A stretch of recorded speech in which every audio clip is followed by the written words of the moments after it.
Nora Callahan knew 3 things about money by the time she was 31. The first was that it left without warning. The second was that it rarely came back the same way it went. The third was that the people who had it often assumed the people who didn't were simply not trying hard enough, a comfortable belief that required no examination and cost nothing to hold. If you're enjoying this story so far, don't forget to hit the like button and subscribe. Drop a comment telling me where in the world you're watching from. I love hearing from you. She had learned all 3 in the same year her husband walked out. The same year the design agency in Columbus cut half its staff by email on a Tuesday afternoon. The same year her landlord raised the rent on the 2-bedroom apartment in Ridgecrest, Ohio, where she was raising Lily and Sam alone. Lily was 8 and already old enough to understand that certain things could not be discussed in front of her brother.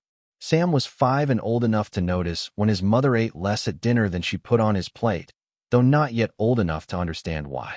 Nora worked the morning shift at a diner called Patsy's from 6 until 2, then drove across town to a copy center on Elm, where she freelance design work until the manager locked up at 9.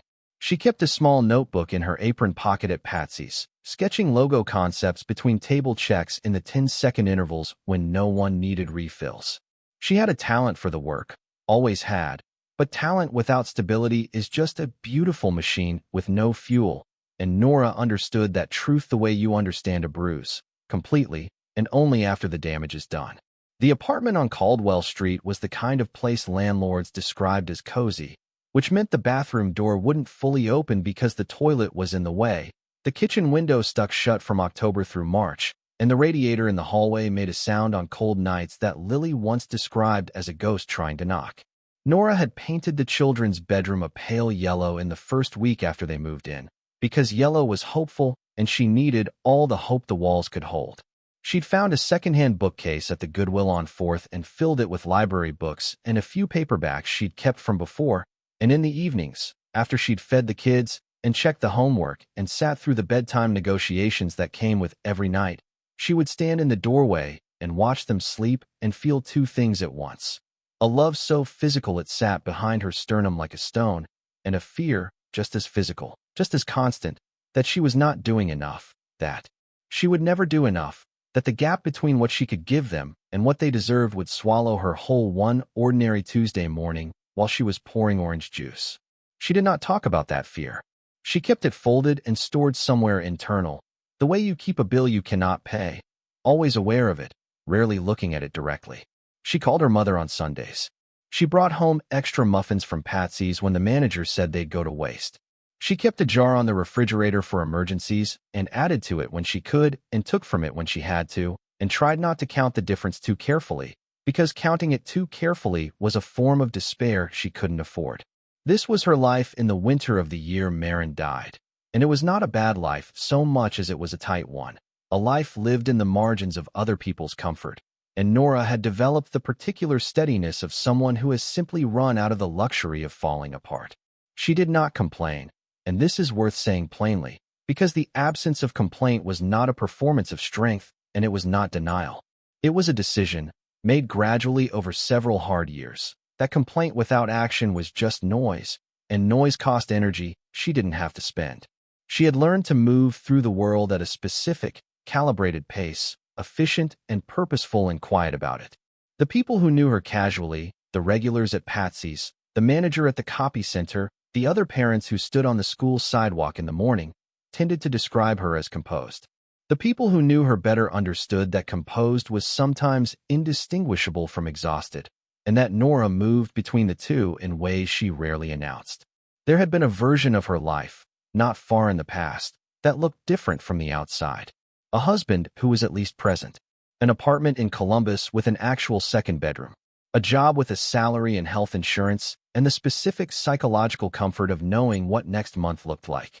She had not loved that version perfectly, had understood its limitations even while she was living inside them, had grown quietly restless in ways she hadn't fully examined.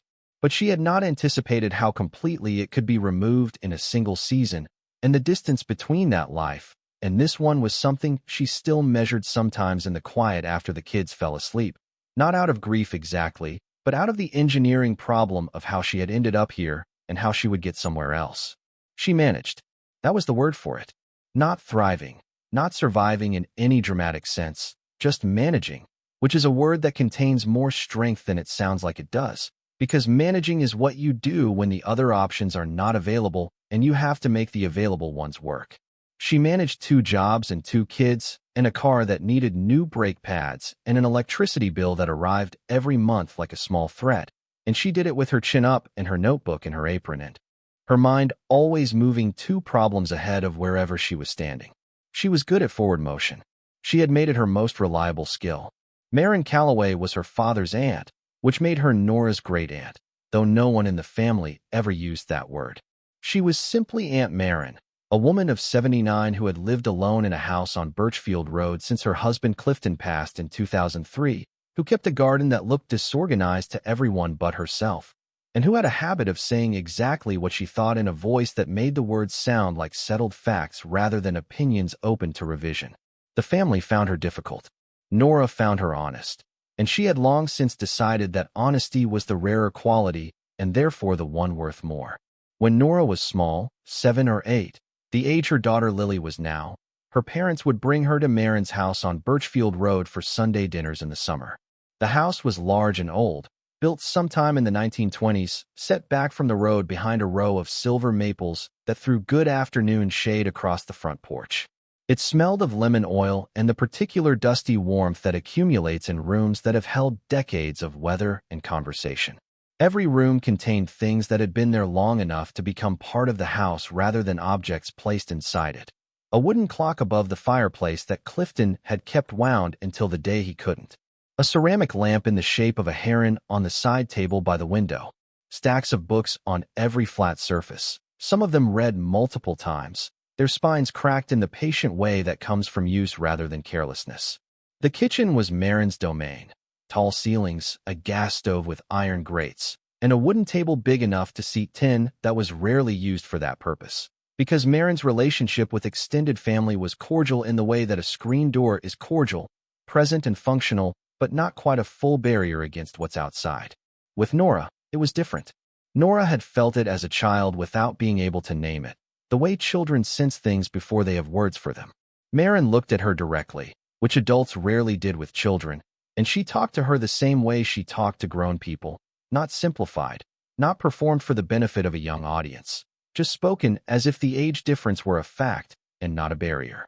She taught Nora to press pie dough properly and explained without condescension why cold butter mattered, why the heat of your hands was the enemy of good pastry, and why patience was the whole of the technique. She showed her how to tell when a tomato was worth eating by the weight of it in the palm, by the give of the skin under a thumb, by a smell that could only be learned by comparison and couldn't be taught in the abstract. She told her stories about growing up in Ridgecrest before the highway came through, when the old downtown was busy and the grain elevator by the river was still operational, when her father ran a hardware store on Commerce Street that opened 6 days a week for 41 years before he handed it to her brother, which was the way things went then, she said, without bitterness, but also without the softening that would have made the fact smaller than it was. Nora had asked her once, sitting on the back porch while the first fireflies were beginning in the grass, whether she was angry about the store. Maren had looked at her for a moment, the way she looked at things she was taking seriously enough to consider before answering. Not angry, she said, but I paid attention. You can't change what you can't see, and I made sure I could see everything. Nora had not fully understood it then. She was 8, but the words stayed in her the way certain words stay, dormant until the moment arrives when they open up and reveal themselves as exactly the thing you needed without knowing you were carrying it. The rest of the family did not have that kind of relationship with Maren, and they were aware of it without quite knowing what to make of it. Dale Calloway was Maren's nephew, Nora's father's cousin, a broad and practical man who sold farm equipment out of a lot on Route 9 and who visited Maren every few months with the specific combination of genuine duty and mild impatience that characterized his approach to most obligations. His wife Karen was pleasant and efficient and had strong opinions about organization, about the proper way to load a dishwasher and the correct time of year to service a furnace, and none about anything else, or none that she volunteered in company. Their son Derek was 34, worked in insurance, and had the easy confidence of a man who has never been seriously wrong about anything in his own estimation, which is a particular kind of confidence because it has never had occasion to be tested in a way that left a lasting mark. Their daughter Lindsay was 30, recently married, and occupied with a new life that left little room for relatives who were elderly and required effort, and kept a garden that looked to everyone but Maren like a productive mistake. These were the people who sat with Nora at the funeral home on the first Thursday of March, in a room that smelled of forced flowers and carpet cleaner and the specific climate-controlled air of a building that exists to receive grief, while the ministers said the things ministers say at these moments. Outside the long window, a thin Ohio rain came down without commitment, the kind of rain that couldn't decide what it wanted to be. Nora had driven the 3 hours from Ridgecrest the night before. She had left the kids with her neighbor Mrs. Garvey, who was reliable and warm and always had soup on and never made Nora feel the way certain favors made her feel, which was indebted in a way that compounded. She had stopped for gas on the outskirts of Minot Falls and sat in the car for a moment after turning off the engine, listening to it tick and cool around her, trying to locate exactly what she was feeling. Grief, yes. Maren had been real to her in a way that most people were not, and the realness of a person is what makes their absence a specific weight rather than a general one. You grieve the particular, not the category. But there was something else, too. Something that had to do with sitting in the passenger seat on Sunday drives back from Birchfield Road when she was a girl, watching the house get small in the side mirror, and feeling that she was leaving a place where she was understood for a place where she was merely loved, which was not the same thing, though it took years to find the words for the difference. The service was short. Maren had requested this explicitly in a note found in her kitchen drawer alongside rubber bands and a broken thermometer, which the family found both irritating and completely consistent with who she had been. There was a hymn and some words from the minister who had known her for 20 years and said so with what felt like genuine feeling. Then Dale stood and said that his aunt had been a strong woman who did things her own way and who would be missed, which was true in its way, and said nothing at all in the way that true, but general statements often say nothing. Karen dabbed her eyes with a folded tissue. Derek sat with his arms crossed and his jaw working in the way that meant his attention was elsewhere. Lindsay kept her phone in her purse and checked it twice during the service. Quick downward glances, she probably thought no one noticed. Nora said nothing aloud because she had not been asked, and because what she wanted to say was not for that room, not for those people, not for that kind of silence. She said it to herself on the way out, crossing the wet parking lot in the March cold, the specific cold that comes up through the soles of your shoes.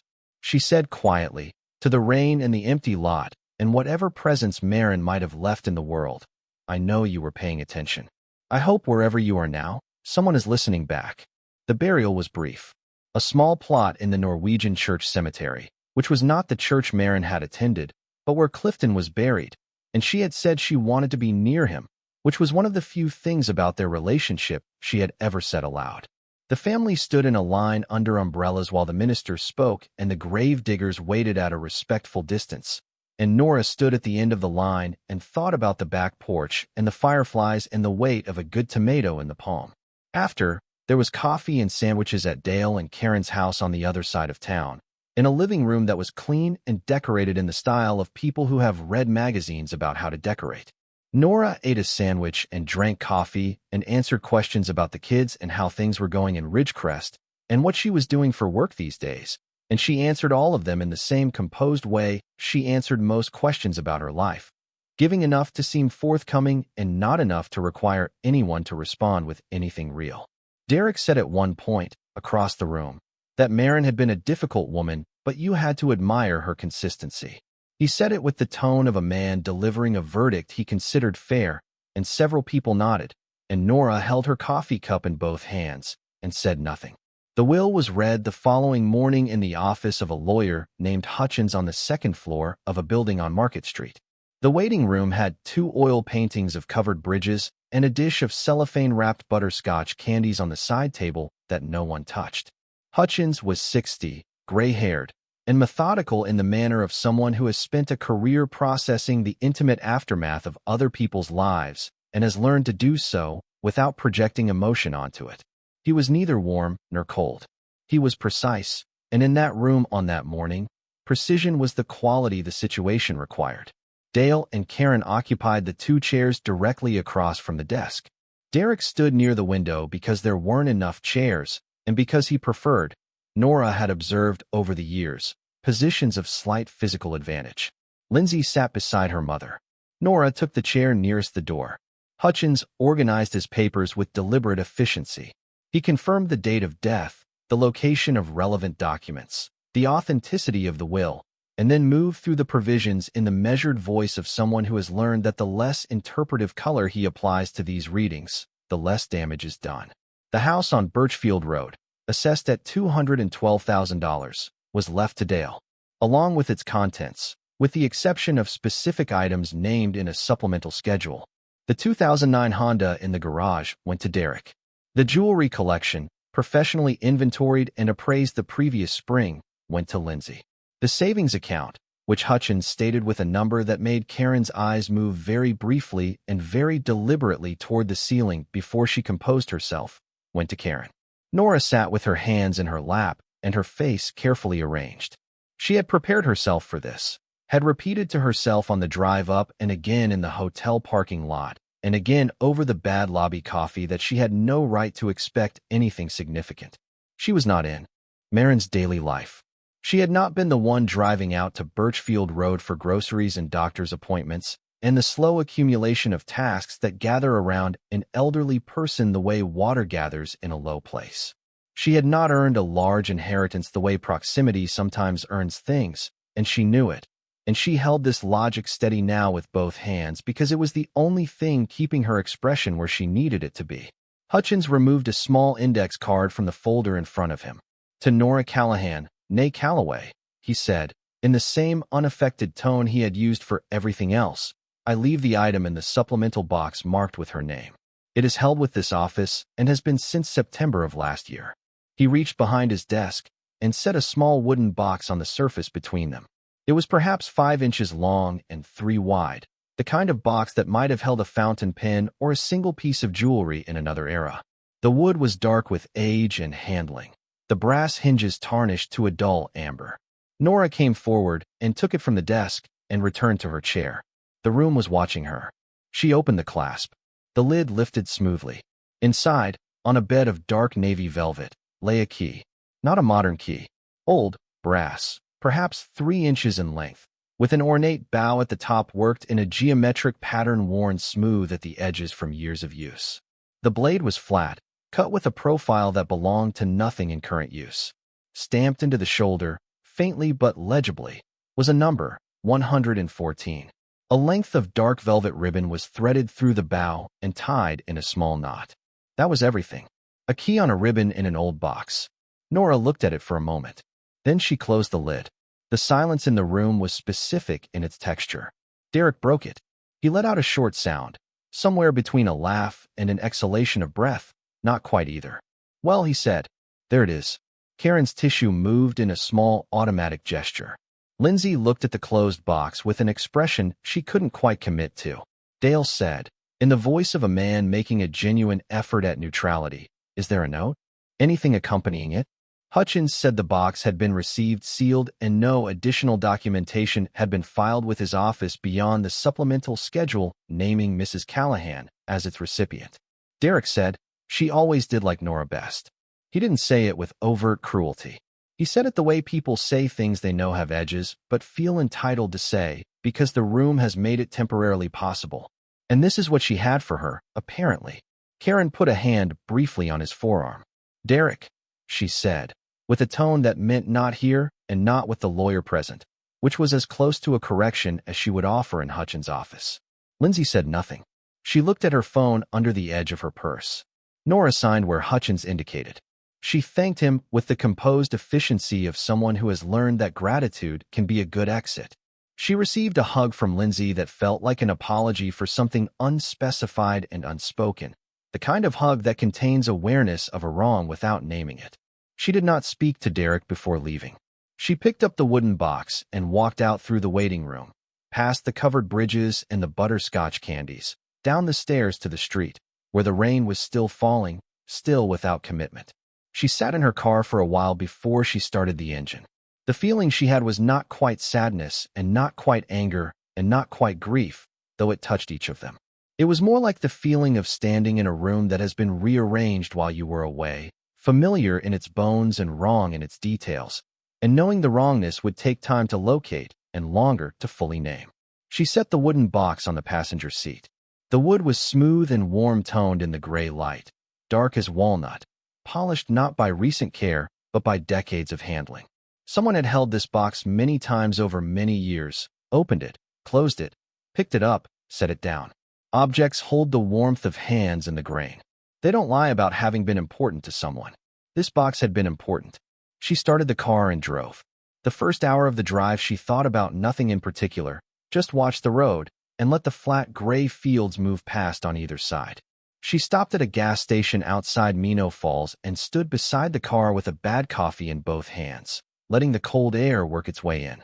She was thinking about Maren in September, driving herself to Hutchins' office with a small wooden box in the passenger seat, making arrangements with the deliberate care of someone who understands that time is a condition and not a guarantee. Paying 5 years of safety deposit rental in advance 2 years before her death, to make sure whatever was in that box was still there, still waiting, undisturbed. I made sure I could see everything. Nora got back in the car and drove the rest of the way home without stopping. She did not open the box again until after the children were in bed that night. She made spaghetti for 3 and told Lily and Sam about the funeral in the language available to adults explaining death to children, a language of softening and analogy and strategic omissions. And Sam asked if Aunt Maren was the one with the big garden, and Nora said yes. And Sam asked if the garden was still there, and Nora said she believed so, and Sam found this sufficient, which was a mercy. After the lights were out in the yellow bedroom and the apartment settled into its nighttime sounds, the radiator's complaints, the refrigerator's low hum, the distant dog 2 floors down, Nora sat at the kitchen table with the wooden box and a mug of tea going cold at her elbow, and she opened it again. The key was exactly as it had been. She lifted it out and held it flat in her palm.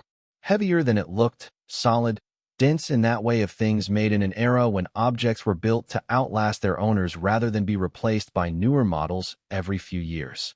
The bow's geometric pattern was visible on both faces, worn smooth but legible. The blade was flat and simply cut, its notches corresponding to nothing she could identify on any lock she had ever seen. She had seen skeleton keys in antique stores, the large ornamental ones people bought for wall decoration. This was not that. This was purposeful, made to open one specific thing, and the number stamped on the shoulder said that thing was part of a numbered series, a box or a drawer or a locker in a place where things were cataloged and stored. She set the key on the table and examined the box more carefully. The velvet lining was fitted and glued, cut precisely and pressed flat. She ran a finger along the edge where the velvet met the wood at the base of the box. In the corner nearest the hinge, there was a slight resistance, a place where the fabric was not quite flush with the wood. She pressed it. The velvet gave slightly, softer than the rest. She worked her thumbnail into the gap and the edge lifted, and beneath it, pressed flat into the narrow space between the velvet and the raw wood floor of the box, was a piece of paper. She drew it out with the care you use for something fragile, not in material, but in meaning. The paper was folded twice, ivory stationery, slightly yellowed at the creases, but firm enough to hold. The handwriting on it was Maren's. Nora knew that handwriting from birthday cards across 3 decades, from a pie recipe written out in the kitchen at Birchfield Road, from the inscription inside a book Maren had given her when she graduated high school that still sat on her bedroom shelf, and that she had carried through 4 apartments without ever once considering leaving it behind. 7 lines. Not long.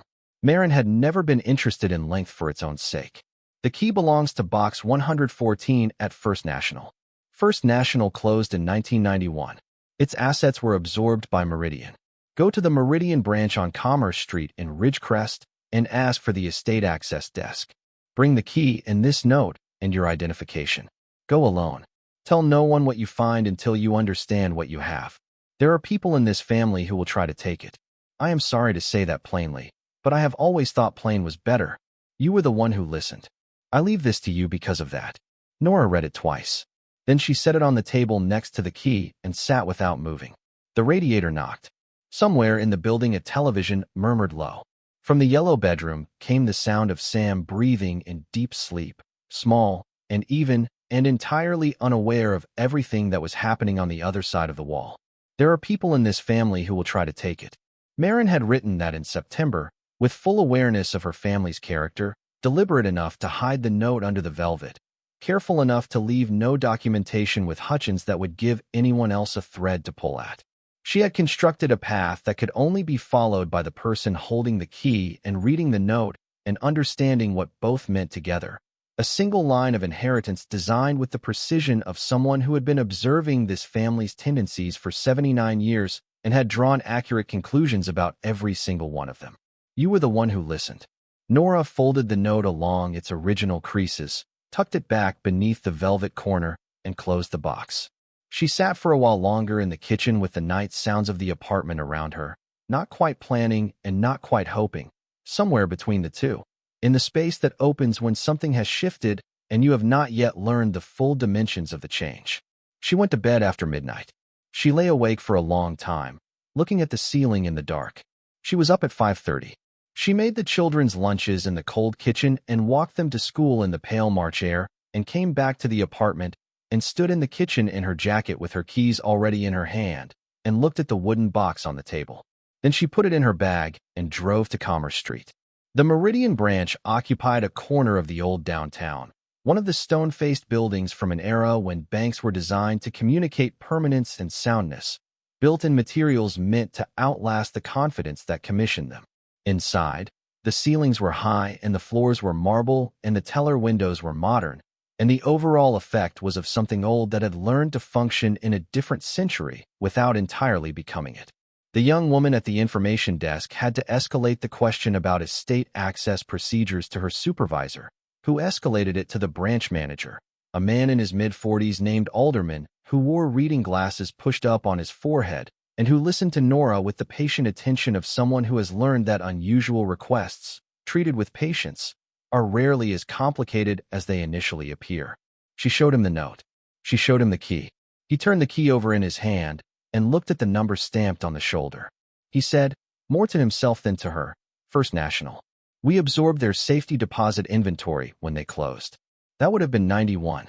He turned the key once more, examining the bow, with the look of someone who recognized the object even if he'd never seen this particular one. These old boxes, he said. Some of them have been here since the transfer. 30-some years. People forget they have them. People die without leaving clear instructions. Sometimes the bank makes attempts to locate heirs. Sometimes the records are incomplete and the boxes just remain in the vault, sealed, waiting. He handed the key back to her. Let me pull the records. He was gone 14 minutes. Nora sat in a chair beside the manager's desk and looked at the marble floor and thought about a woman in her 70s driving herself to a law office with a small wooden box in the passenger seat, making quiet arrangements with the systematic care of someone who has been thinking about this for a long time and intends to leave nothing to chance that can be controlled. Alderman returned with a manila folder and opened it flat on the desk between them. Box 114, he said. Registered to Maren Eloise Calloway, née Hargrove. Original rental date November 1974. The box has been in continuous rental since that date. Annual fees paid without lapse. Most recently, the rental was prepaid 5 years in advance, effective 2 Octobers ago. He looked up and met Nora's eyes across the desk. She wanted to be certain it was still here, Nora said. That appears to be the case. He folded his hands on the folder. You have the key and the decedent's written authorization. I'll need your identification, a copy of the death certificate if you have one, and your signature on our estate access form. Should take about 10 minutes to process. She had the ID in her wallet. The death certificate was in her bag, given to her by Hutchins the previous day, which she had not thought much about at the time beyond assuming it was standard practice. She understood now that it was not standard practice at all. It was Maren. It was Maren who had told Hutchins to give her one. Maren who had known she would need it, had planned for it, had covered every gap she could anticipate. She signed the form. Alderman processed it with careful thoroughness, notarized what required notarizing, made the necessary copies, and then walked her through a secured door and down a short corridor into the safety deposit room at the back of the branch. The room was smaller than the ones in films, but had the same cool, sealed air of a place that exists outside ordinary time, where things are put and expected to remain undisturbed. 3 walls lined with steel box doors in varying sizes, each requiring 2 separate keys, each holding whatever the person who rented it had decided was worth keeping. The air was dry and consistent, a controlled environment, and it had the quality of a place that took its responsibilities seriously. Box 114 was on the second row from the floor, wider than standard and longer, the kind of size that accommodated documents in their full dimensions or objects that couldn't be folded without damage. Alderman inserted the bank's master key into the left lock. Nora inserted Maren's key into the right. The barrel turned with the firm, patient resistance of a mechanism that had not been engaged in some years, stiff with disuse. And then something gave way inside it, and the door swung open. Alderman stepped back. He said she could take as much time as she needed, and that the private room adjacent was available if she preferred. She said she would use it. He handed her the long steel drawer that slid from inside the box, and he left her alone in the room with it. She carried it to the private room, which was small and quiet, and held a table and 2 chairs and 1 overhead light. She set the drawer on the table. She stood over it for a moment with her hands at her sides, and the overhead light hummed faintly, and outside the closed door the bank went about its ordinary business. She thought about Maren pressing the velvet into that wooden box in November of 1974, the year Nora's mother was still in high school, the year Nora herself was not yet a fact of the world. Half a century. Maren had known something then, had understood something worth protecting across 50 years and 8 administrations and 3 mergers and 1 bank closure and untold, ordinary mornings in which she had simply gone on living with the secret intact. She had protected it. She had waited. She had chosen. Nora sat down. She pressed her palms flat against the table surface. She breathed once. Then she looked inside. The drawer held several items arranged with the deliberate care of someone who has thought about the order in which they would be found. A large cream-colored envelope, sealed with a wax stamp pressed with Maren's signet ring, the one she had worn on her right hand for as long as Nora could remember, the one she had always declined to explain when anyone asked. A folded document, heavier paper, tied with a dark velvet ribbon. And beneath both of those, separated by a sheet of stiff archival board, a collection of paper certificates printed in the elaborate, ornate style of the mid-20th century, their borders cross-hatched in the manner that Nora recognized from history textbooks and old films as the visual language of stock certificates from another era, documents that looked like they belonged in a museum and had instead been sitting here in the dark for 50 years. She counted them without touching them. 14 certificates.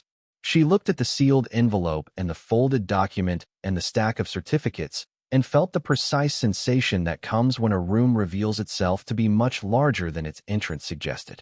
When what appeared to be a small box opens onto something with no visible back wall and no visible ceiling and a scale that the eye cannot yet take in because it has not had time to adjust.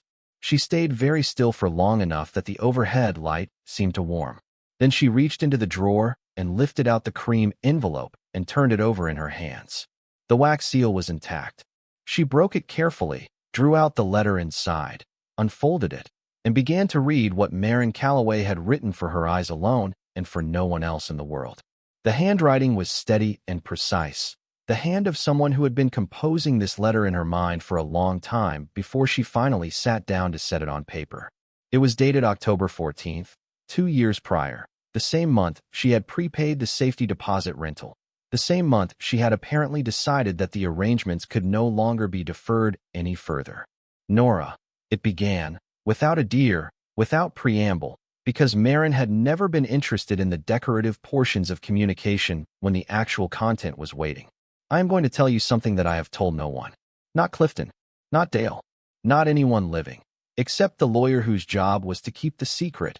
And lawyers are very good at keeping secrets the way locks are good at keeping keys, because it is the whole of their function. In 1962, my father gave the hardware store to my brother Bernard, as I told you on the porch that summer you asked about it.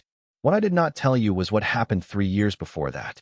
In 1959, my father gave me something else. He gave it privately, without witnesses, without documentation anyone would find unless they knew to look for it. He said he felt he owed me something for what he intended to do. He was not a sentimental man, but he was an honest one, and he understood the difference between what was fair and what was customary, and he gave me what he could within the customs of the time, which were narrow and did not include a woman inheriting a business. What he gave me was two things. He gave me 40 acres of land south of Ridgecrest on the old Hargrove Road, unincorporated, purchased originally in my mother's maiden name before her marriage so no one would connect it to our family. The deed is in this box, folded in the ribbon. The land has sat untouched since 1959. I paid the taxes quietly every year from my own small income.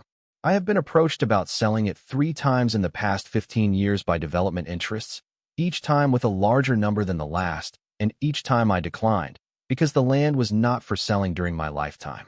It is yours now. What you do with it is your decision, and I trust your judgment on the matter.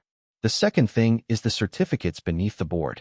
In 1968, using a small private inheritance my father left me separately from the main estate, an amount I never disclosed to anyone, I purchased stock in a company called Veritech Materials, which no one in this family had heard of and which I did not explain to anyone. Veritech was acquired by Harland Industrial in 1979. Harland was acquired by the Sorensen Group in 1994. The certificates have not been converted through any of these transitions because I never presented them for conversion, which I did deliberately, because I did not want the value appearing in my name and drawing questions from people whose questions I did not want to answer. The estate lawyer has a documented record of the full chain of title. Present the original certificates to him, and he will assist you with the conversion process. I am not going to write the numbers in this letter, because numbers in a letter feel like boasting, and I was never that kind of person. But I will say that the land has been valued most recently at a figure that will surprise you, and the stock conversion will surprise you more. Between the two, your children will not grow up the way you have been growing up these past years, and I say that without pity and entirely with intention. You were the one who sat on the porch and asked honest questions and listened to the answers, even the ones that were complicated, even the ones that didn't resolve into anything neat. That is rarer than it sounds. Most people want the version of a thing that confirms what they already believe, and they are very good at hearing only that version. It takes something particular in a person to sit with an answer that unsettles them and continue listening anyway. I wanted someone to have this who would understand why it had been kept, what it costs a woman to receive in secret what she was owed by right, what it means to hold something for 60 years until the right moment and the right person arrive together. I believe you are that person. I have believed it since you were 8 years old on my porch asking questions most adults did not have the honesty to ask. Take care of your children. Take care of yourself first, because you cannot do the first without the second, and I think you have been making that mistake for a while now. And do not tell Dale until you have spoken to a lawyer of your own choosing and understood exactly what you have. Her name and the date. Nothing else. No closing sentiment. No final wish or warm remark. Just Maren, and October 14th, and the complete absence of everything unnecessary, which was, Nora understood, exactly how she had always lived. Nora sat in the private room of the Meridian branch on Commerce Street for a long time after she finished reading the letter. The overhead light hummed. The drawer sat in front of her with its contents arranged in the careful order Maren had placed them in across 50 years, and she looked at those contents without yet fully understanding all of what she was looking at, because there were things in that drawer that had been accumulating in value for half a century in a room where time did not have the same relationship to money that it had outside, and she had not yet absorbed the scale of what had just been placed in her hands. She reached for the folded document tied with the dark velvet ribbon. She slid the ribbon free and unfolded the paper carefully, holding each crease open with steady hands. It was a deed. Old, formal, typed on the kind of paper that government documents used in 1959, thick and cream-colored and slightly brittle at the fold lines. The property described was 40 acres south of Ridgecrest on Hargrove Road, with legal coordinates listed in the precise language of survey records. The name on the deed was her great-grandmother's maiden name, Eloise Hargrove, with a handwritten notation in the margin, the same slanted script Nora knew, transferred in trust to him. E. Calloway, 1974. The same year Maren had rented this box. She had brought the deed here the year she rented it and had left it, undisturbed, for 50 years. Nora set the deed aside and reached for the archival board and lifted it out. Beneath it, the 14 certificates were fanned in a neat stack, each one separated from the next by a thin sheet of tissue paper placed there to prevent the ink from transferring. She picked up the top certificate and held it in the light. Veritech Materials. 100 shares. Dated March 14, 1968. In the name of Maren Eloise Hargrove Calloway. The elaborate border print, the signature of a company officer, the official seal pressed into the paper with enough force to leave an impression even now. She turned it over. On the back, in Maren's handwriting, a single line. See chain of title, Hutchins file. She set it back on the stack and pressed both hands flat on the table and looked at the drawer and its contents and thought about all the mornings Maren had woken up and made her coffee in the kitchen at Birchfield Road and gone about her day with this knowledge sitting inside her, tucked away the way the note had been tucked away under the velvet, present and private and entirely her own. All the Sunday dinners and the Christmas visits and the phone calls where Dale asked how she was doing and she said fine, and she was fine, and she had always been more than fine, and no one had known. She thought about the porch, the fireflies, the direct gaze, and the direct answer. You can't change what you can't see, and I made sure I could see everything. She had seen this. She had seen it clearly from 1959, had tended it quietly across 60 years, and she had chosen who to give it to with the same precision she brought to everything else. Nora gathered the contents of the drawer back into their careful arrangement. She folded the deed and tied the ribbon back around it. She set the archival board over the certificates. She placed the letter and its envelope on top.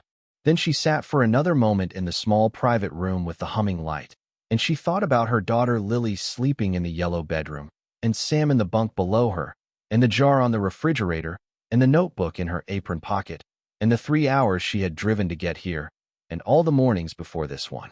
Then she picked up the wooden box from where she had set it on the table, the box with its velvet ribbon and its hidden note, and the small brass key that had just opened 50 years of quiet, and she placed the letter carefully inside, and she closed the lid, and she walked out of the private room and through the safety deposit vault and back into the main branch, where the ordinary business of an ordinary Tuesday was continuing around her without any awareness of what had just happened 3 rooms away. She thanked Alderman at the desk. She walked out through the glass door into the March air, which was cold and gray and completely indifferent to everything she was carrying. She got into her car and sat for a while with the engine running and her hands in her lap and the wooden box on the passenger seat, where it had sat on the drive home from Hutchins' office 2 days before, and she looked at it. And she understood that the shape of the next chapter of her life had just been determined by a woman who was no longer in it, who had made sure she could see everything and had seen exactly this. She did not cry. She sat for a long time in the cold car in the parking lot of a bank on Commerce Street in Ridgecrest, Ohio, and she thought about what came next. The lawyer, the land value, the stock conversion. The numbers Maren had refused to write in the letter because she did not want to seem like she was boasting, and what that restraint said about who she was, and what the numbers themselves would say about everything else. Outside, the March sky was low and gray, and the bare trees on the street stood in a row against it like witnesses. Nora looked at the wooden box. She thought about Lily and Sam, asleep right now in the yellow bedroom, unaware. She put the car in drive. There was a great deal she did not yet know. The land value, the full chain of title on the stock, the exact numbers that Maren had declined to write out because they would have felt like boasting. All of that was still ahead of her, waiting in the next conversation and the one after that. In the careful process of learning the dimensions of something she was only beginning to understand. But she knew enough to know that when those numbers finally came, they would not be small. Maren had not spent 60 years keeping a small secret. She had not paid 5 years of safety deposit rental in advance to protect something that barely mattered. She had paid attention for 60 years and kept what she had kept and waited for the right person, and the right person had driven 3 hours in a March rain to find it. The car moved. Through the old downtown. The stone buildings passed on either side. The grain elevator by the river came into view and then fell away behind her. She drove toward the highway and toward Caldwell Street and the yellow bedroom and the jar on the refrigerator and everything that was about to change. She was thinking about what she would tell her children and how and when. She was thinking about the porch at Birchfield Road and the fireflies in the grass and the particular quality of attention that had been paid to her for 23 years by a woman who understood that seeing everything was the only thing you couldn't be cheated out of. She drove. The gray Ohio afternoon opened up ahead of her, flat and wide and full of distance in every direction. And for the first time in a very long time, the distance ahead of her did not feel like something to be managed or survived. It felt like something to move toward. She was not yet at the edge of what she was about to learn, but she was close, and she knew it, and she kept driving. She drove through town with the wooden box on the passenger seat and the late afternoon light sitting low and flat across the rooftops, casting the kind of shadows that made familiar streets look briefly like somewhere else. She passed the diner, dark between the lunch rush and the dinner crowd. She passed the copy center, its windows lit in the early dark of March. She had been at both of those places yesterday, had poured coffee and sketched logos in the margins of her notebook, and thought about nothing more complicated than whether the brake pads would last another month and whether Sam needed new shoes before his feet got any bigger. Yesterday felt like a different month, a different version of the calendar entirely. She pulled onto Caldwell Street and sat in the car for a moment after she turned the engine off. Through the front window of the apartment above, she could see the kitchen light on, which meant Mrs. Garvey had brought the kids home, and they were up there now, probably at the table with after-school snacks, probably asking Mrs. Garvey questions she was handling with the patient competence of a woman who had raised 4 children of her own. Nora looked at the light for a moment. Then she picked up the wooden box and went inside. The kids were at the kitchen table with orange slices and crackers, and the particular focused energy of children who have been patient all day and have finally reached the part of the afternoon where they are allowed to not be. Sam was drawing something elaborate in a coloring book, tongue between his teeth, elbow out for balance. Lily was reading with the book propped against the fruit bowl, eyes tracking across the page with the absolute absorption she brought to everything she considered worth her time. Mrs. Garvey left shortly after, with the quiet efficiency she brought to departures, and Nora made dinner with the wooden box set on the counter where she could see it, not because she expected it to do anything, but because not being able to see it felt worse. She made grilled cheese and soup, the meal she made when she needed something to go right without having to concentrate on it.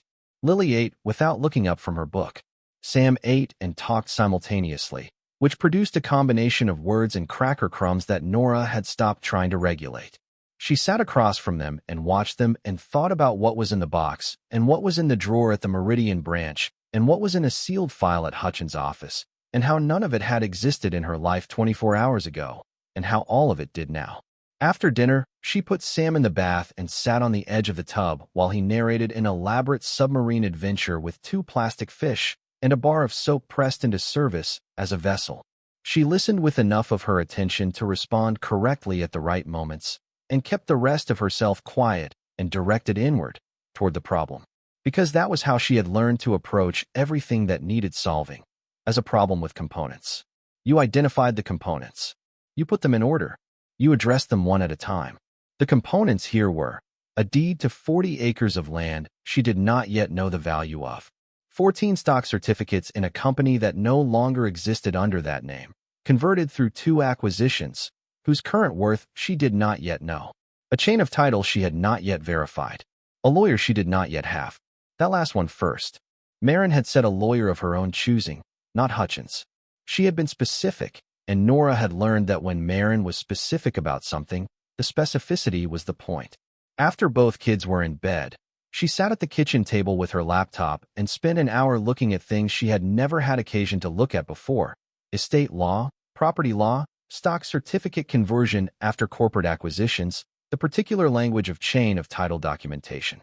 She did not understand all of it. She understood enough to confirm that the path forward had steps, and that the steps required someone who knew what they were doing, and that finding that person was the next task on the list. She also searched, methodically, for Veritech materials, then Harland Industrial, then the Sorensen Group. The Sorensen Group was real, large, and publicly traded on the New York Stock Exchange. It appeared in business news and financial publications and had a market capitalization she found referenced in an investor relations summary that made her sit back from the laptop for a moment. She looked at the stock price, which she could find in real time, and she wrote it on a piece of paper without drawing any conclusions from it yet, because she did not have enough information to conclude anything accurately. Harland Industrial had been acquired by the Sorensen Group in 1994, which matched what Maren had written. She found a brief historical record of the acquisition in a business archive database, and within it, a reference to Harlan's own 1979 acquisition of Veritech Materials, which had been at that time a specialty chemical manufacturer operating in the industrial sector. Small enough in 1968 that a private investor could buy in modestly, large enough in its eventual trajectory to matter enormously. She found the name. She found the chain. She confirmed it was real.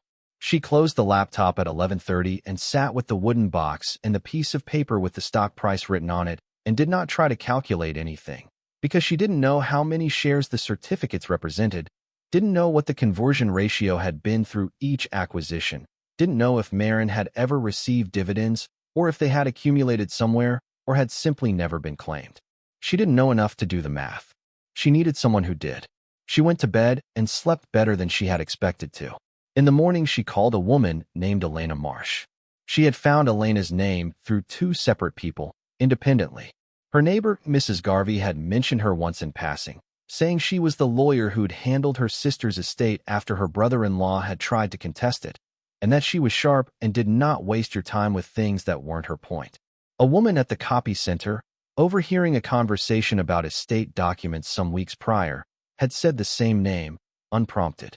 When two different people say the same name independently, you pay attention to it. This was one of the things Maren had taught her on the porch, though Maren had said it about tomatoes.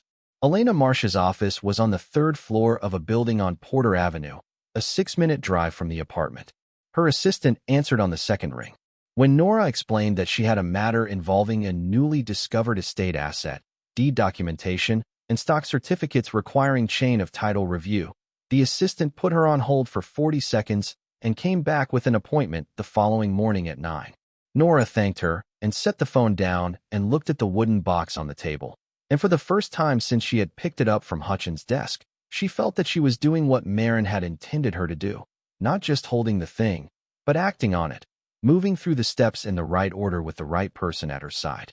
Elena Marsh was 52, wore her hair cropped close, and had the particular quality of listening that distinguished people who were genuinely paying attention from people who were merely waiting for their turn to speak. She sat behind a desk that was organized with the same precision as the woman herself, and she listened to Nora go through the full account without interrupting, which was not what Nora had expected and which she appreciated more than she was able to say. When Nora finished, Elena leaned back slightly in her chair and said, "Let me see the letter, the deed, and one of the certificates." Nora produced them from her bag. She had brought the full contents of the safety deposit drawer, carrying everything in a manila folder she had found in the apartment's one small desk drawer, which was the most careful container she had available. Elena examined each item with the focused attention of someone who knew what she was looking at and was confirming rather than discovering. She held the deed up to the window light. She read the letter twice, which was the same number of times Nora had read it. She turned the Veritech certificate over and looked at the notation on the back in Maren's handwriting. She set them all on the desk in a careful row and folded her hands. "The deed appears legitimate and well-documented," she said. "The transfer notation from the original registrant to your great-aunt is handwritten but recorded. We'll need to pull the county land records to confirm the full title history, but based on what I'm looking at, this is a clean chain. The land in question on the old Hargrove Road corridor?" She paused. "Do you know what's happened to that area in recent years?" Nora said she hadn't been out that direction in some time. "It's been surrounded by development since 2018, Elena said. Ridgecrest expanded its commercial zone south of town. There's a regional shopping development about 1.5 miles from the coordinates on this deed. The parcels adjacent to the Hargrove Road corridor have been acquired and developed over the past 6 years. The land your great-aunt owned is the only sizable undeveloped parcel remaining in that zone." She said it in the same measured tone she had used for everything else, and the tone made the information land differently than if she had said it with excitement, more solidly, more real. Nora said, "What does that mean for the value?" "It means the value is not what 40 unincorporated acres would have been worth before the development pressure arrived," Elena said. "We'll need a commercial appraisal to give you an accurate number, but I can tell you that parcels in that corridor have been trading at between $900,000 and $1.2 million per acre in recent transfers." She let that sit for a moment. "The exact figure for your parcel will depend on access, zoning potential, and the specific interest from developers. But the range I would expect is significant." Nora looked at the desk between them. She did the multiplication in her head, slowly, the way you do math when the numbers have become large enough to feel like something other than numbers. And the certificates, she said. That's a more complex process, Elena said, but not an unusual one. Post-acquisition conversions of privately held certificates through multiple company transitions do happen. We'll need to work through the conversion ratios at each acquisition, which requires the SEC filings from the relevant years. I'll start with the 1979 Harland acquisition of Veritech and work forward to the 1994 Sorensen acquisition of Harland. Your great-aunt left you a file note with Hutchins. I'll contact him and request the chain of title documentation she referenced. She looked at Nora directly. This is going to take a few weeks to fully document. I want to do it correctly. Property law moves at its own pace, and so does securities conversion. But I want you to understand that based on what I'm looking at today, this is not a small matter. I don't want to give you numbers before I have accurate ones. But I want you to have time to adjust to the general scale of it. Nora sat with that for a moment. Then she said, I've been managing on 2 shifts at a diner and freelance design work for 3 years. Elena nodded once, without comment, without pity, the way Maren would have nodded, and Nora thought that was probably why she had liked the sound of this woman's name before she ever met her. I'll have a preliminary property assessment and the opening of the securities conversion process ready to discuss within 2 weeks, Elena said. In the meantime, I want you to do 3 things. Don't discuss this with any family members. Don't approach anyone at Hutchins' office directly until I've spoken to them on your behalf. And don't go out to the Hargrove Road property alone. Why not the property? Nora asked. Because until the title is formally verified and the transfer recorded in your name, you're holding a deed that's historically documented but not yet legally current, Elena said. And because if anyone in your family has any awareness that this parcel exists and has been in Maren's possession, visiting it draws attention at a time when attention is a problem. She paused. Did your great-aunt suggest secrecy? She said don't tell Dale until I'd spoken to a lawyer of my own. Elena studied her for a moment. Your great-aunt was careful. She was, Nora said. Good, Elena said. So am I. The days that followed had a strange double quality, the way certain days do when your interior reality and your exterior circumstances are entirely misaligned. On the outside, the life Nora lived was the same life it had been the week before. She poured coffee at Patsy's. She sketched logos at the copy center. She walked the kids to school in the cold and made dinner in the small kitchen and put Sam in the bath and listened to his submarine narratives and sat with Lily while she read before lights out. She went to sleep in the same apartment and woke up in the same apartment, and the jar on the refrigerator was the same jar with the same amount in it. Inside, something had shifted that she could not put back. She thought about Maren throughout those days, at unexpected moments, the way grief works, arriving without announcement in the middle of a table check at Patsy's or while she was rinsing a plate in the sink. Not the Maren of the last years, the Maren who had grown quiet and smaller, who Nora had visited twice in the year before she died, and who had seemed pleased to see her in a way that was also sad. The way it is sad when the people who mattered to you most arrive, and you know there are not many more arrivals left. She thought about the Maren of the porch, of the kitchen with the iron grates, of the back garden that looked like a mistake and was not. She thought about what it meant to keep a secret for 60 years. Not out of shame, not out of fear, but out of clarity.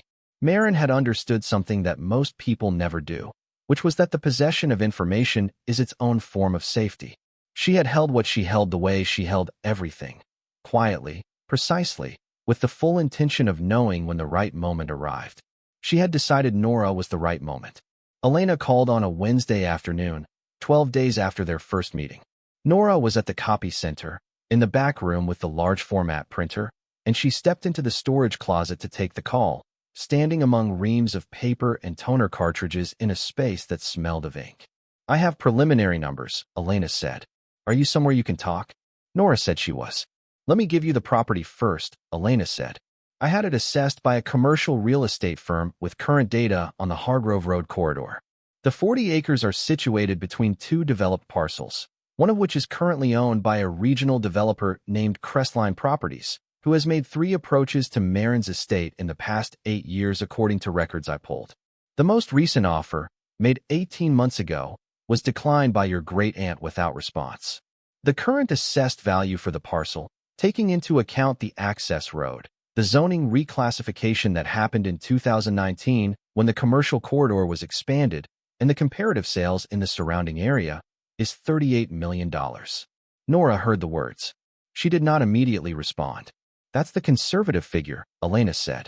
If Crestline renews their interest, and I expect they will, you are in a negotiating position that your great-aunt was not, because you are not a woman in her 70s who intends to decline. The land can be worth more than the assessed figure if you are patient. I wanted you to have the baseline. Nora was still in the storage closet. A reel of paper towel was stacked on the shelf next to her head, and she was looking at it. She said in the certificates. Elena was quiet for a moment. I've been working through the chain with Hutchins' documentation and the SEC filings from both acquisition years. The conversion is more favorable than I anticipated, which I want to explain briefly so you understand where the number comes from. When Harland acquired Veritech in 1979, the conversion ratio for Veritech shares to Harland shares was 4.3 to 1, which means Maren's original 1,400 shares became 6,020 Harland shares.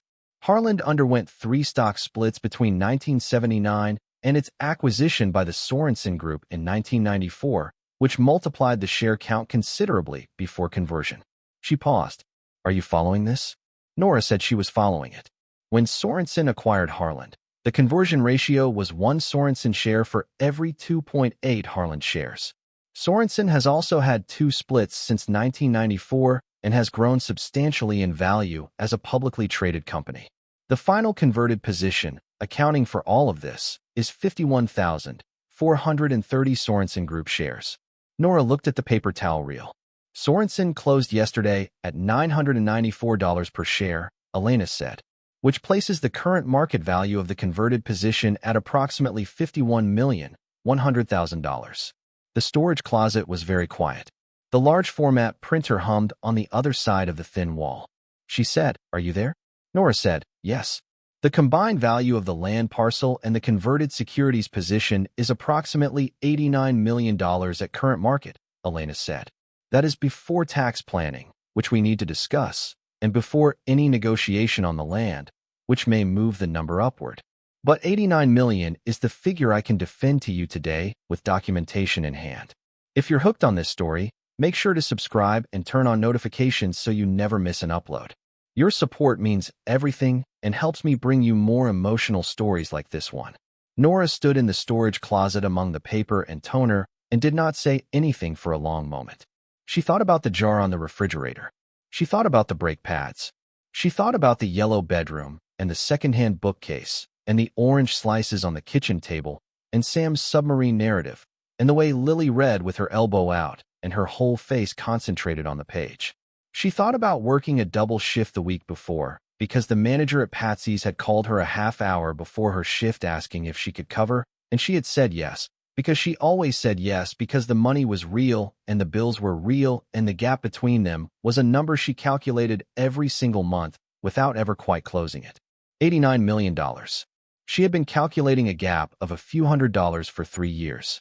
The gap that had kept her up at night, that had lived in the jar on the refrigerator and the notebook in her apron pocket, that had shaped the last 3 years of her life with the same patient relentlessness of something structural, something that had been there so long it felt like weather.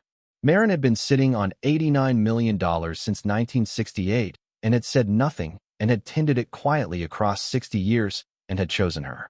Had written, "Your children will not grow up the way you have been growing up." She pressed her back against the shelf behind her and breathed. Elena gave her a moment. When Nora spoke again, her voice was level, because some things are so large that the voice goes very quiet when it tries to contain them. She said, "What do we do next?" Elena walked her through it in the organized, sequential way that was entirely her own. The land title would be formally transferred and recorded in Nora's name. This required a filing with the county recorder's office and a straightforward legal process that would take 2 to 3 weeks. The securities conversion would require presenting the original certificates to the Sorensen Group's transfer agent with the full chain of title documentation Elena had assembled, along with a legal filing establishing Nora's status as the authorized heir. That process would take 4 to 6 weeks and would result in the shares being registered in Nora's name in a brokerage account Elena would help her establish with a financial advisor she trusted. Tax planning would need to happen in parallel, and Elena had a name for that as well. Throughout all of this, Elena said, the most important thing you can do is say nothing. Not to your family, not to colleagues, not to anyone who asks about the inheritance. If people ask what you received from Maren's estate, you received a small personal item. That is true, and it is all that needs to be said until everything is legally secured in your name. After that, the decisions are yours entirely. Nora asked how long that would take, the whole process. 6 to 8 weeks, Elena said. Perhaps 10 if there are any complications in the securities conversion, which I don't anticipate. 6 to 8 weeks, Nora said. She could manage 6 to 8 weeks. She had been managing 3 years. She went back out to the large format printer and finished the job she had been running before the call, standing beside the machine while it worked through its task, and she thought about nothing for a few minutes, which was the mind's way of absorbing something it was not quite ready to fully hold. She stayed at her station until 9 and drove home in the dark and let herself into the apartment quietly and stood in the kitchen for a while before she turned on the light. The kids were asleep. The jar was on the refrigerator. The wooden box was on the kitchen table where she had left it that morning, because she had not yet found anywhere better to put it, and she suspected she would not, because the box did not belong in a drawer or a shelf. It belonged somewhere she could see it. She poured a glass of water and sat at the table. She thought about 38 million. She thought about 51 million. She thought about 89 million and about the jar and about the brake pads, and she sat very still in her kitchen in the quiet of 10:30 at night and understood that the number was not yet real in the way that things are real when you can hold them, but that it would become real over time, the way all the important things do, slowly, through the accumulation of its consequences. She thought about what Maren had said, take care of yourself first, because you cannot do the first without the second, and I think you have been making that mistake for a while now.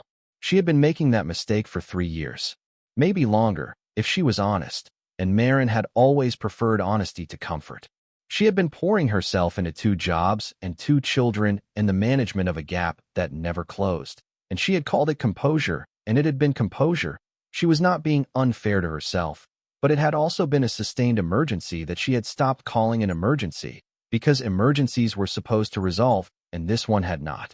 It was resolving now, not in the way emergencies usually resolved, through effort and incremental progress, but in a single pivot, through the decision of a woman who had been dead for a month and had been planning this for 60 years. She went to bed. She slept.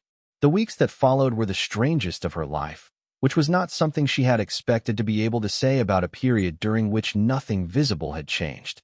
She still poured coffee. She still sketched logos.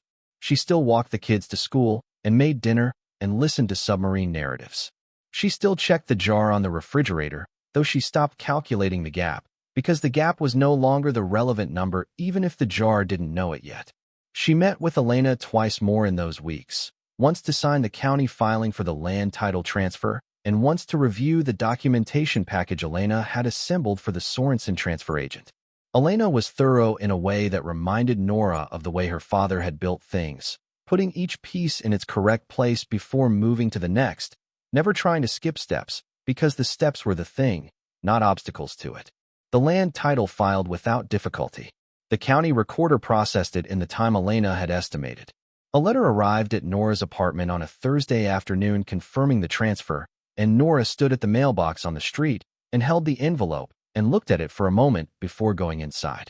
40 acres on the old Hargrove Road were legally and formally in her name. She drove out there that weekend, which Elena had said was now fine to do. She told the kids they were going on a drive and that she wanted to look at something, and Lily looked up from her book with the expression she used when she was deciding whether this was worth the interruption, and Sam said immediately that he wanted to bring the coloring book, and Nora said of course. She drove south on the road that Maren had known by a different name before it became the Southern Commercial Corridor, past the development that had grown up around the old farmland on both sides, past the regional shopping center whose parking lot was full on a Saturday morning, past a cluster of new apartment buildings and a drive-through pharmacy and a landscaping supply warehouse. And then, without warning in the way that remaining things always appear without warning among built things, the land opened up on the right side of the road. 40 acres of unbroken ground. Grassland now, the dry yellow-gray of late winter, stretching back from the road in a rough rectangle bounded on two sides by a low wooden fence that had been standing long enough to lean. A stand of old cottonwoods at the far end, their bare branches lifted against the pale sky. Access through a gate that was padlocked but had not been touched in some time, the chain orange with old rust. Nothing on the land that anyone would want. Nothing on the land that anyone had put there, which made it, in the middle of all that development, genuinely extraordinary. She pulled over and stopped the car. Lily looked up from her book. "What is it?" she asked. Nora looked at the land for a moment. "It belonged to someone in our family," she said. "It's ours now." Sam looked up from his coloring book. "Can we go in?" "Not today," Nora said. "But maybe soon." She sat with the engine running and looked at the 40 acres for a while. She thought about Maren's father in 1959, purchasing this land quietly in a dead woman's name, handing it to a daughter who was not allowed to inherit the thing she had actually built.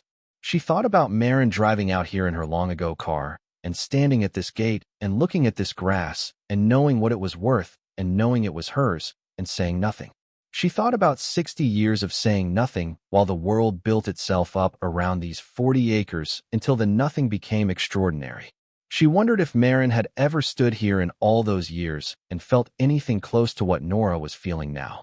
She thought probably not, because Maren was not the kind of person who felt things in proximity to their cause. She felt things at a distance, from the porch, from the kitchen table, from the clear-eyed remove of someone who had decided early on that useful emotions were more productive than dramatic ones. She would have stood at this gate and looked at this land and thought, "It is still here. Good." And she would have driven home. Nora sat for one more minute, looking at the bare cottonwoods at the far end and the rust on the fence chain and the dry winter grass that had been accumulating in place and in value since 1959 without anyone's permission. Then she put the car in drive and pulled back onto the road. In the back seat, Sam had returned to his coloring book. Lily watched the land pass in the window for a moment, her face holding the particular expression she wore when she was storing something away. "That's a lot of land," Lily said. "Yes," Nora said. "It is. Is it ours now?" "Yes." Lily looked at it until the cottonwoods were out of sight. Then she opened her book again. Nora drove north toward town, and the land disappeared behind them the way the house on Birchfield Road had disappeared in the side mirror when she was 8 years old, and she kept her eyes on the road and thought about what it meant to own a thing that had been waiting for you before you existed. The Sorensen transfer agent confirmed receipt of the documentation package on a Monday morning 3 weeks after Elena sent it. The review process, Elena said, typically took another 2 to 3 weeks for an account of this complexity. She used the word complexity without any dramatic emphasis, the way she used all words, as a precise descriptor rather than a performance. It was during those weeks of waiting that the family began to move. Dale called on a Thursday evening. Nora was in the kitchen making Sam's lunch for the next day, and she almost didn't answer. And then she thought about what Maren had said. "There are people in this family who will try to take it." And she answered, because the best way to give nothing away was to be exactly as present and as ordinary as she had always been. Dale said he was calling to check in, which was something Dale did every few weeks in a dutiful way that had never required Nora to do much more than confirm she was fine and the kids were fine, and yes, things were going all right. She said those things now. He said he was glad, and then he paused in the way that meant the call was not actually about checking in. He said, "The family has been talking." "About what?" Nora asked, though she knew the answer. "About the estate," he said. "There's some question about whether Maren's property on the south side is fully accounted for in the estate documentation. Apparently there's a land record that came up in our title search for the Birchfield property, something on the old Hargrove Road corridor." He said it carefully, neutrally, with the particular care of a man who has been coached on how to say a thing, probably by Karen, possibly by Derek. Nora stood in the kitchen with Sam's lunch container in one hand and the phone in the other, and she said, "I don't know anything about that, Dale. Have you talked to Hutchins?" He said they had spoken to Hutchins and that Hutchins had referred them to the supplemental documentation on file, which apparently was limited. "That sounds like a question for the estate lawyer," Nora said. "I wouldn't know how to help you with it." There was a pause on the other end of the line. Then Dale said, "Of course," and talked for another 2 minutes about nothing in particular and ended the call. Nora set the phone on the counter and stood for a moment in the kitchen with Sam's lunch container and the sound of the kids' television through the wall. She called Elena the next morning. Elena said she had already been contacted by Hutchins, who had been contacted by Dale's attorney. She said she had responded with the appropriate documentation confirming that the land title transfer was a matter of estate law correctly executed under Maren's documented wishes, and that there was no basis for challenge. She said it in the same tone she used for everything, measured, accurate, without agitation. She also said, "Your family is going to push on this. I want to be clear about that. The land value is not something people walk past without noticing, and once the public record reflects the transfer, which it now does, someone with access to county records will find it. It may already have been found. We need to move forward with the securities conversion and get everything legally consolidated in your name before any formal challenge can be mounted, because a formal challenge after legal consolidation is significantly more difficult to sustain." "How are we on the timeline?" Nora asked. "The Sorensen transfer agent has reviewed the documentation," Elena said. "I received confirmation this morning that they are satisfied with the chain of title. The conversion is proceeding. I expect the shares to be registered in your account within 10 business days." 10 business days, Nora said. 10 business days, Elena confirmed. Nora thanked her and ended the call and went to her shift at Patsy's, where she poured coffee and checked tables and sketched a logo concept for a roofing company in the margin of her notebook during the mid-morning lull, and none of the regulars who came in would have seen anything different in her that morning. She was composed. She was efficient. She was courteous. She refilled cups without being asked and remembered that the man in the corner booth took his toast dry and that the woman near the window was lactose intolerant and brought her oat milk without being reminded. She was exactly herself, because that was what the situation required, and Nora had always been good at providing exactly what the situation required, even when the situation required something that cost her. Derek called 2 days later, which was not a surprise. Derek calling was never a surprise when there was something he believed was his. He did not lead with the land. He led with memory, which was his usual approach when he was angling towards something. He mentioned a summer at Maren's house when they were kids, 12 or 13, when Nora's family and Dale's family had both been there for a long weekend. He mentioned that Maren had made her pie that weekend. He said he had always thought Maren was a good woman, in the tone of someone establishing credibility before changing direction. Nora listened to this without interrupting. She had learned something from Elena about listening, which was that the person doing the talking gives you everything you need to know if you let them talk long enough. Derek said, "There's some paperwork confusion about a parcel on Hargrove Road. I don't know if you've heard anything from the estate process about it. Apparently, it may have been in Maren's name, and there's been some question about how it was transferred." Nora said she had spoken to her attorney about estate matters. Derek paused. "Your attorney," he said. The pause contained something she recognized, the specific surprise of a man who had assumed he was the only person in a conversation who had prepared. "Elena Marsh," Nora said, because giving a specific name made the conversation shorter, and because Derek's pause deserved an answer that required no elaboration. "She's handling the questions about the estate documentation. You're welcome to have your lawyer contact her directly." Derek was quiet for a moment. Then he said, "Nora, I think it might be worth us sitting down as a family before anything formal happens." That's how Maren would have wanted it handled. As a family. Maren was very specific about how she wanted things handled, Nora said. She wrote it down. There was a pause that was different from the previous pauses, heavier, a pause in which Derek was recalibrating, and Nora heard it, and she did not fill it. She had learned not to fill silences from Maren, who understood that the person most uncomfortable with silence was the person most likely to say something they hadn't intended to. Derek said, "What do you mean?" She wrote it down. "She left documentation," Nora said. "Elena has it. You can ask her about it. I'll have my attorney reach out to yours," he said finally. "That sounds right," Nora said. After she ended the call, she sat for a while in the apartment kitchen in the quiet of the afternoon, the kids still at school, the radiator knocking in the hallway, the jar on the refrigerator sitting on the shelf where it had always sat. She looked at the jar. 3 years of adding to it and taking from it and calculating the difference between what went in and what went out. 3 years of the brake pads and the electric bill and the notebook in the apron pocket and the yellow bedroom that she had painted herself on the first week because she had needed something to look hopeful. She thought about Maren in October, sitting at the writing desk Nora had seen in the back room at Birchfield Road, the one by the window that looked out over the garden. Writing a letter in the steady hand of someone who has made a decision and is at peace with it. The desk lamp on because the October light came in at a low angle by afternoon. The house quiet around her. The certainty of the letter, every word exactly placed. You were the one who listened. The call from Elena came on a Tuesday morning, 10 business days after the confirmation from the Sorensen transfer agent. Nora was between shifts, sitting in the car in the parking lot of the copy center before the afternoon started. Elena said she was calling with the account confirmation. She said the shares had been registered and the brokerage account was active. She said the opening balance, as of market closed the previous day. She said the number. Nora sat in the parking lot of the copy center on Elm Street in Ridgecrest, Ohio, in the driver's seat of a car that needed brake pads, and she heard the number.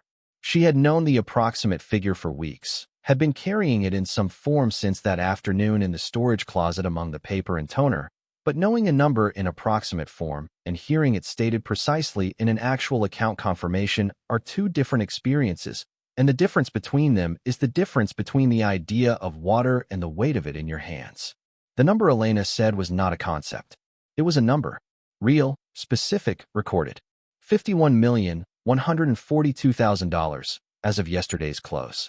Plus the land, Elena said, which remains in your name at a conservative appraised value of $38 million. Together, she said, $89,142,000. She paused. More or less, Nora said. She looked through the windshield at the parking lot. An old sedan was pulling into the spot across from her. A woman got out and opened the back door and unbuckled a child from a car seat and set the child on the pavement and took its hand, and they walked toward the drugstore on the corner. Ordinary Tuesday in an ordinary parking lot. The world proceeding at its regular pace, entirely unaware. Take some time with this, Elena said. Nothing needs to happen today. The account is secured. The title is recorded. You are in the legal position your great-aunt intended, and it is not a precarious one. Think about what you want the next months to look like before you make any decisions about the land or the portfolio. I need to tell the kids, Nora said. Not the number, but something. Elena said that was entirely up to her, and that she should take as much time as she needed for that. She ended the call and sat. In the parking lot, she thought about Lily reading with her elbow out and her whole face concentrated. She thought about Sam narrating submarine adventures in the bathtub with the plastic fish and the soap. She thought about the yellow bedroom and what it meant to have painted it yellow because yellow was hopeful, and what it meant now to think about what she would be able to give them that she had not been able to give them before. Not money, not exactly, though money was part of it. Space. Options. The ability to choose something because it was the right choice and not solely because it was the affordable one. The ability to stop calculating the jar. She sat in the parking lot for a long time. Around her, Ridgecrest went about its day. People drove in and out. The wind moved the bare branches of the trees along the street. A receipt blew across the lot and caught on a tire and stayed there.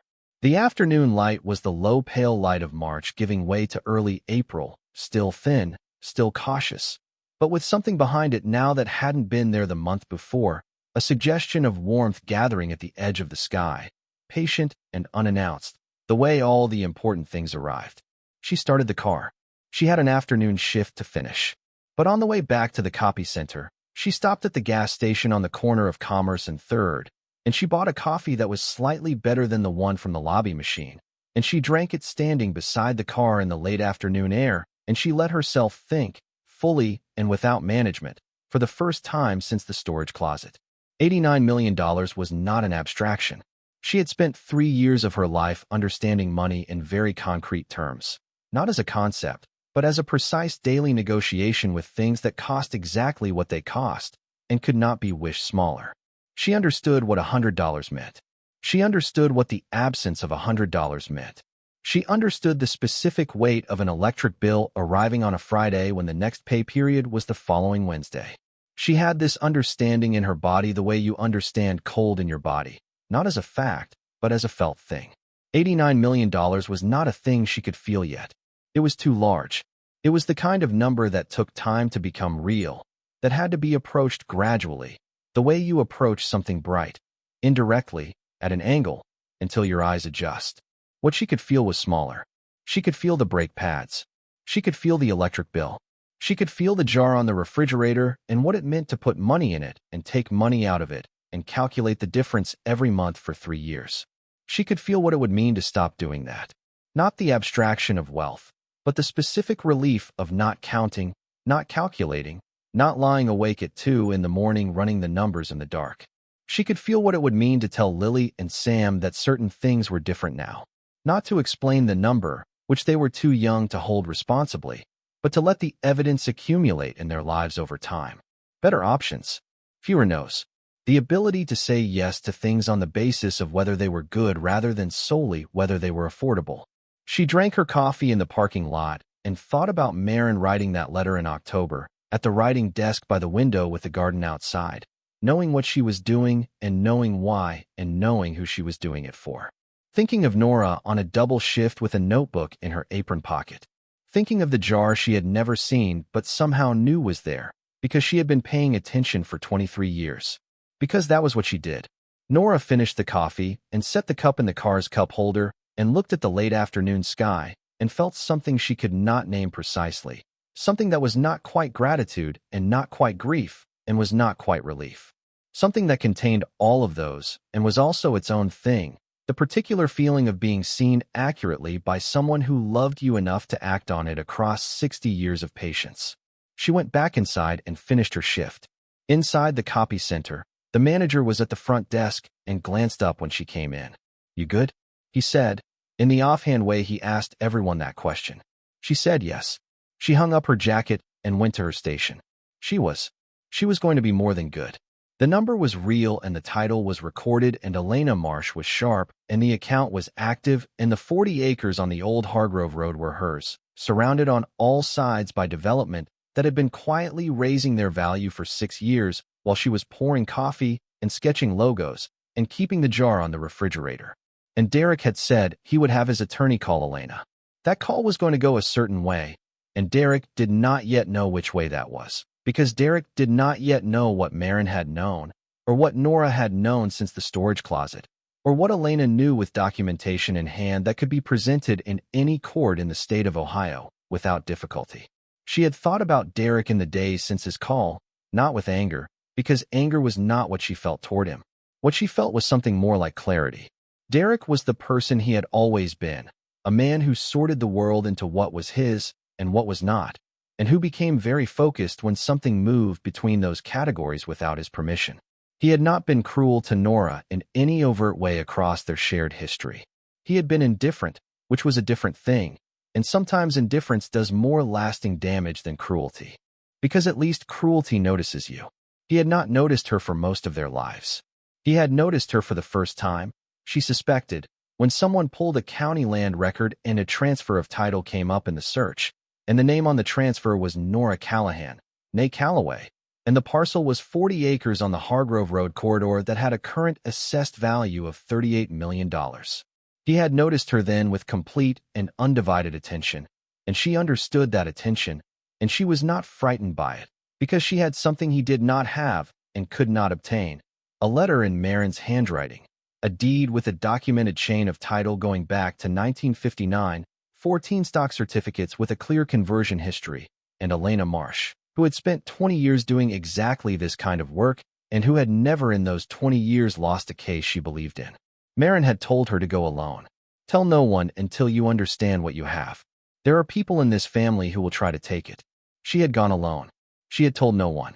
She understood what she had now, and she understood it completely, and the people who would try to take it were going to find out, one by one, in the quiet and patient way that things always came out when a woman had been paying attention for long enough, exactly what Maren had always known, that some things, kept carefully enough, outlast everything that tries to take them, that the ones who listen always find out what the ones who only talk will never know, and that a key on a velvet ribbon in a wooden box on a passenger seat was not nothing. It was never nothing. It was 60 years of a woman's patience and precision and love for a girl who had sat on the back porch and asked honest questions, and it had been waiting, sealed and certain, for exactly the right pair of hands to open it. The copy center manager locked up at 9. Nora drove home through the dark streets of Ridgecrest. The jar was on the refrigerator. The kids were asleep. The wooden box was on the kitchen table. For the first time in 3 years, she did not calculate the difference when she looked at the jar. She just looked at it. And then she went to bed. The letter from Derek's attorney arrived at Elena's office on a Wednesday, which Elena mentioned to Nora in the same tone she used for all information, measured, specific, entirely free of alarm.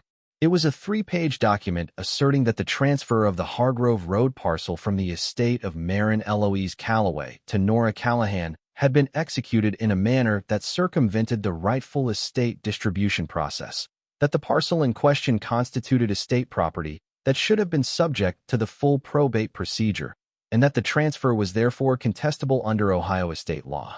The letter named Dale and Derek as co-complainants and requested a 30-day hold on any further transactions involving the parcel pending a full estate review.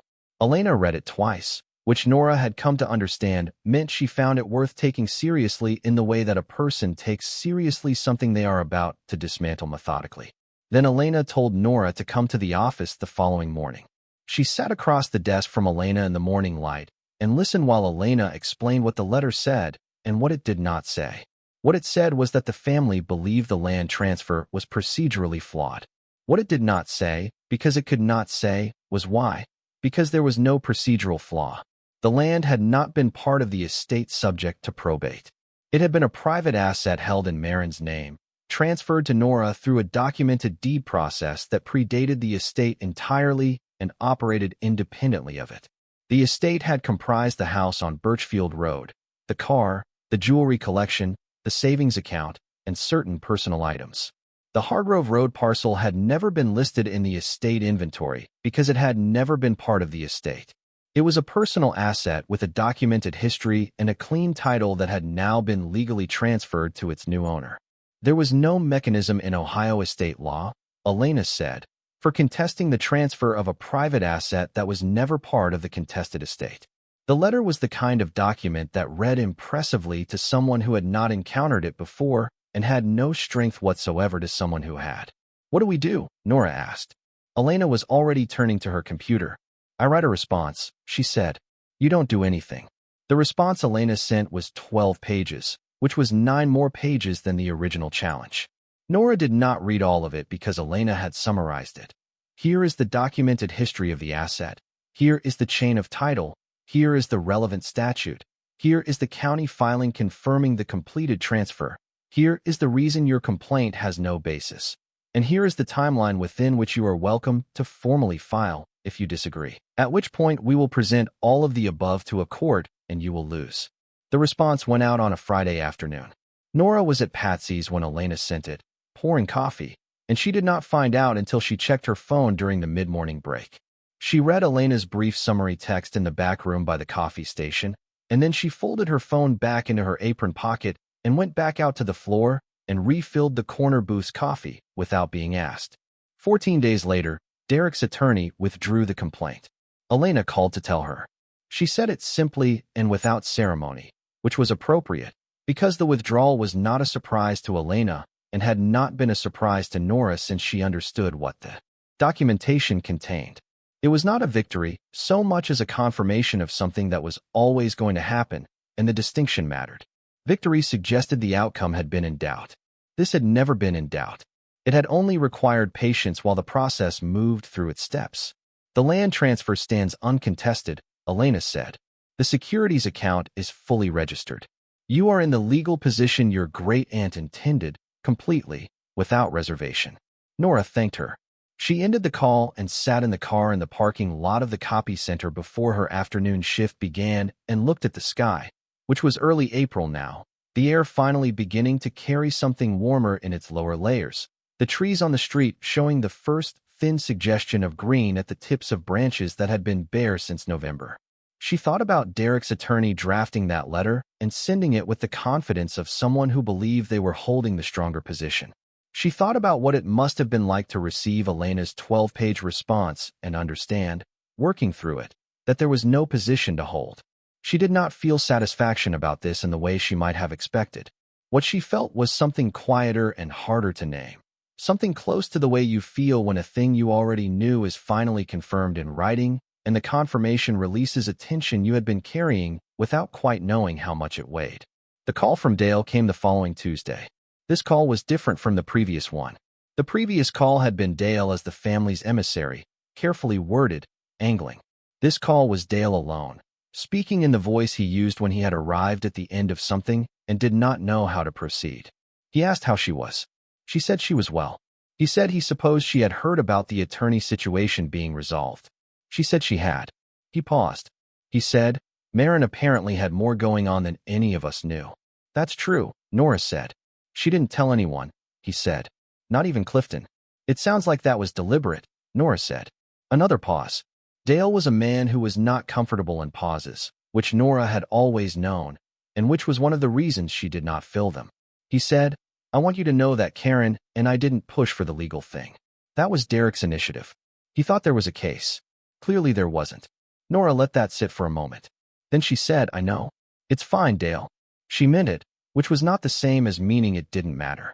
It meant that she had decided, sometime in the weeks between the storage closet and this phone call, that the members of this family had done the things they had done because they were who they were, and that who they were was not something she could change or needed to. Dale had shown up at family dinners with his mild impatience. Karen had organized her dishwasher. Derek had sorted the world into categories and acted accordingly. These were not new behaviors. They were old behaviors encountering new circumstances, and the new circumstances had confirmed what the old behaviors had always contained, and now that the confirmation was complete, Nora did not need to carry it. There's going to be a family meeting, Dale said, at the Birchfield Road house before we list it. Karen thinks we should do it in person. Clear the air. Nora said she would come. She drove to Birchfield Road on the first Saturday in April, in a morning that was clear and cold the way early April mornings are clear and cold in Ohio. The sky a particular pale blue that belongs to the transitional season and to no other. The silver maples in front of the house had not yet fully opened but were close, a haze of early green above the branches that would be full shade in another 2 weeks. The house looked smaller than she remembered it, or perhaps it was that she was looking at it with different eyes than she had carried here as a child, the eyes of someone who understood now what the house contained beyond its rooms. Dale had unlocked it that morning, and the family was already inside when she arrived. Dale in the living room, Karen in the kitchen doing something that did not require doing, but that gave her somewhere to put her hands, Lindsay near the window, Derek near the fireplace with his arms at his sides in the particular stance of someone who has decided to appear unconcerned and is not entirely succeeding. The wooden clock above the fireplace still kept its time, which Clifton had wound for years and which someone, Maren most likely, had wound after him and continued winding in the long years of the house alone. It would stop when the house sold, whenever someone took it down to wrap it and move it to wherever the estate distribution decided it belonged, and the house would go quiet in a way it had not been quiet since it was built. Nora sat in the armchair by the window, the one that had faced the garden in summer. Outside, the garden was winter dead still, gray and dormant, the beds needing the attentions of spring. Dale started.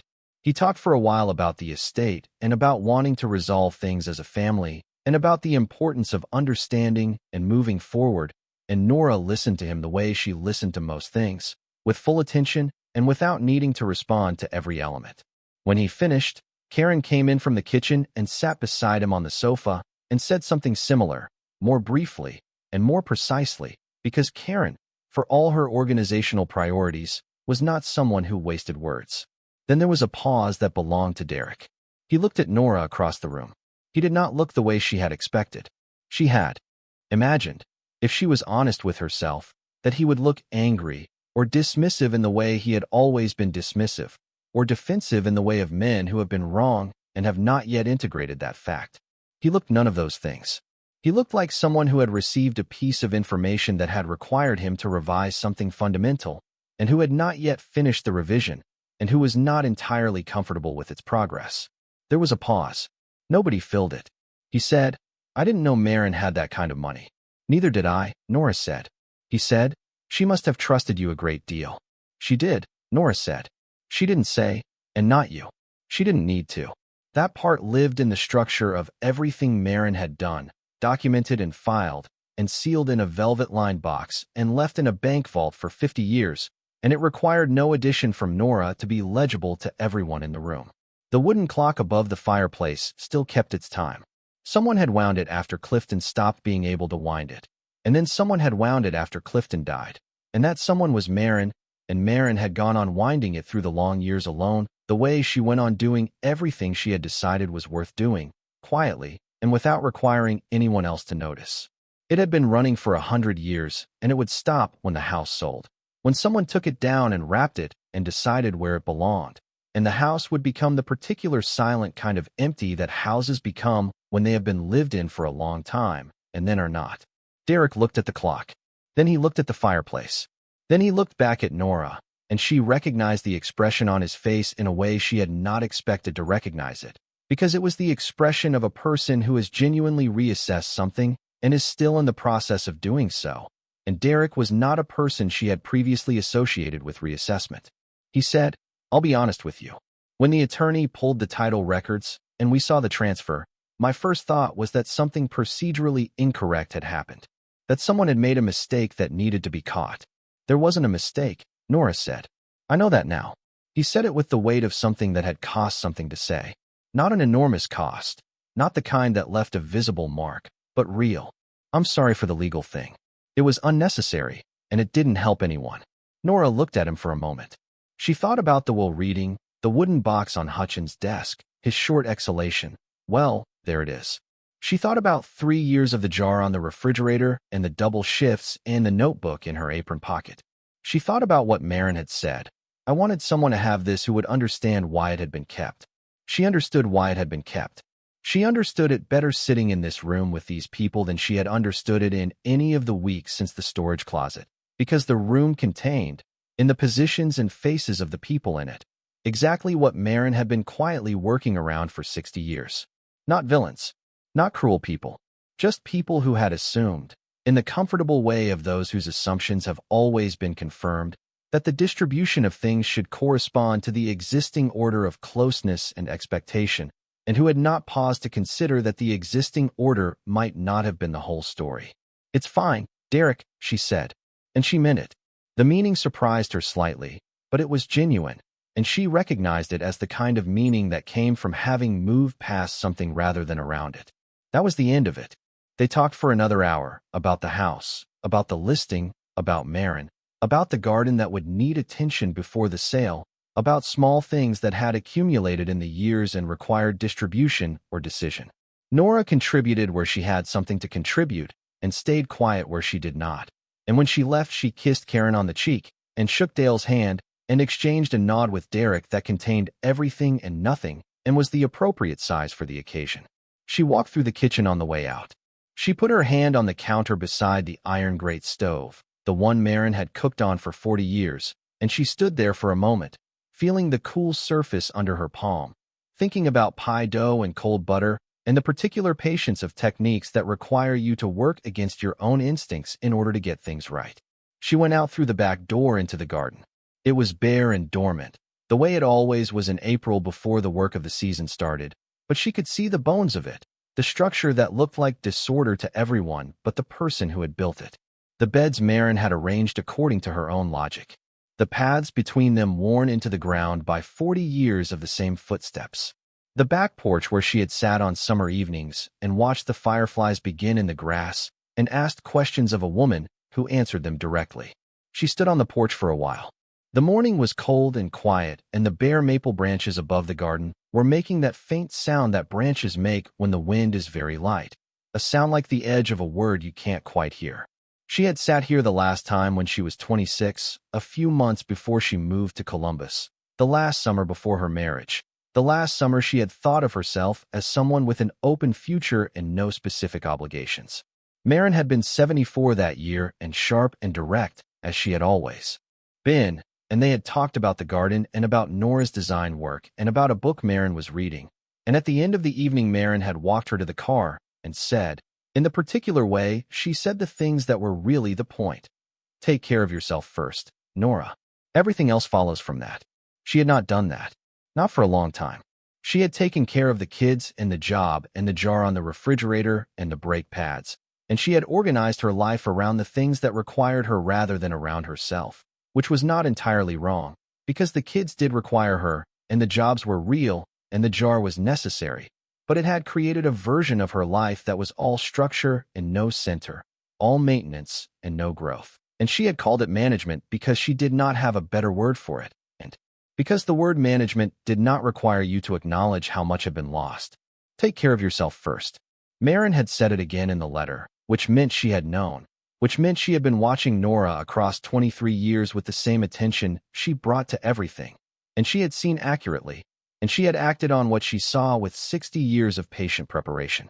Nora stood on the back porch for a long time. Then she said goodbye to the house, not aloud, but in the way you say goodbye to something when the goodbye is real. She walked back through the kitchen and through the living room and out the front door and down the walk between the silver maples to her car. She had things to do. The negotiation with Crestline Properties took 3 weeks and involved 2 meetings for phone calls and 1 counteroffer that Elena handled with the same precision she brought to every other component of the process. Crestline had been pursuing the Hargrove Road parcel for 8 years, first through Maren and now through Nora, and their interest had not diminished in that time because the value of the parcel had not diminished. It had increased with every adjacent development that went up around it. And by the time Nora came to the table, the 40 acres were the final piece of a commercial development puzzle that Crestline had been assembling for nearly a decade. Their representative was a man named Folger who wore a good suit and had the particular energy of someone whose whole professional identity was organized around not showing how much he wanted what he was asking for. He had been very pleasant in the first meeting and very pleasant in the second meeting and very pleasant on all 4 phone calls. And the pleasantness was professional and real and entirely incapable of concealing the fact that the 40 acres on the Hargrove Road corridor were the only parcel standing between Crestline and the completion of a development project they had been building toward for 8 years. Elena understood this with the same clarity she understood everything. She was also pleasant in each meeting and on each call, and her pleasantness had the same quality as Folger's. Professional and genuine and entirely beside the point of what was actually happening, which was a negotiation between someone who needed something and someone who had it. They had offered $38 million before when they had approached Maren. They opened this negotiation at $42 million. Elena counteroffered at $51 million. They settled at $47,200,000, which was $9,200,000 more than the conservative appraisal Elena had given Nora in the weeks following her discovery of the deed. At the closing, Folger was pleasant as he had always been, and he shook Nora's hand with the specific warmth of someone who has gotten what they wanted at a price they can manage, and Nora shook his hand back and thanked him, and Elena gathered the documents and they walked out to the parking lot. And Elena said, in the mild tone she used for even her most significant statements, "Your great-aunt would have gotten the same number, I think. She just didn't want it. She didn't need it," Nora said. Elena nodded once. "No," she said. "She didn't." The wire came through on a Thursday morning in early May. Elena called to confirm it, in the same measured tone she had used for every confirmation, and Nora was standing at the kitchen sink when she took the call, looking out through the window at the alley below, where a sparrow was doing something determined and specific to a piece of discarded bread. She thanked Elena. She set her phone on the counter. She stood at the sink for a moment. Then she called Patsy's and asked to speak to the manager. She gave 2 weeks' notice that same morning, which was more than the job required and less than the manager would have liked, and she was courteous about it because the manager had always been courteous to her, and because courtesy did not cost anything, and because the job had paid her bills for 3 years, and that was worth acknowledging. The manager said he was sorry to lose her and asked if there was anything he could do to change her mind, and Nora said no, but that she appreciated him asking.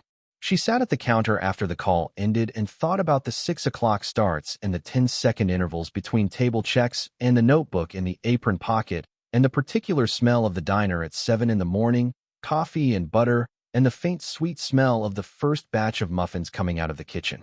She had spent 3 years at those tables and she had done the work well, and she was glad she had done it well, and she was ready to stop. She gave 2 weeks at the copy center the same afternoon, by phone, in the parking lot of the grocery store. Then she sat in the car for a while and understood that she had just done the thing she had not been able to do for 3 years, which was stop. Stop the pace. Stop the calibrated management of gaps and double shifts and the structure that had held everything in place because it had to hold everything in place because there was nothing else holding it. She had been moving at that pace for so long that the stopping felt strange, not peaceful the way she had imagined it would feel, but genuinely strange, like walking out of a loud room and not knowing what to do with the quiet. She would get used to it. She was certain of this in the way you are certain of things you can see clearly even if you can't yet feel them. It would take time, and she would get used to it. And on the other side of the getting used to it was someone she was beginning to be able to imagine, a woman who worked at a desk with north-facing windows by choice and on a schedule she controlled, and who did not calculate the gap every month because the gap was no longer the relevant number. She told the kids that Saturday morning. She made pancakes, which she did on the weekends when she had the time, and she put the fruit on the table and sat down with them and said she had something to tell them.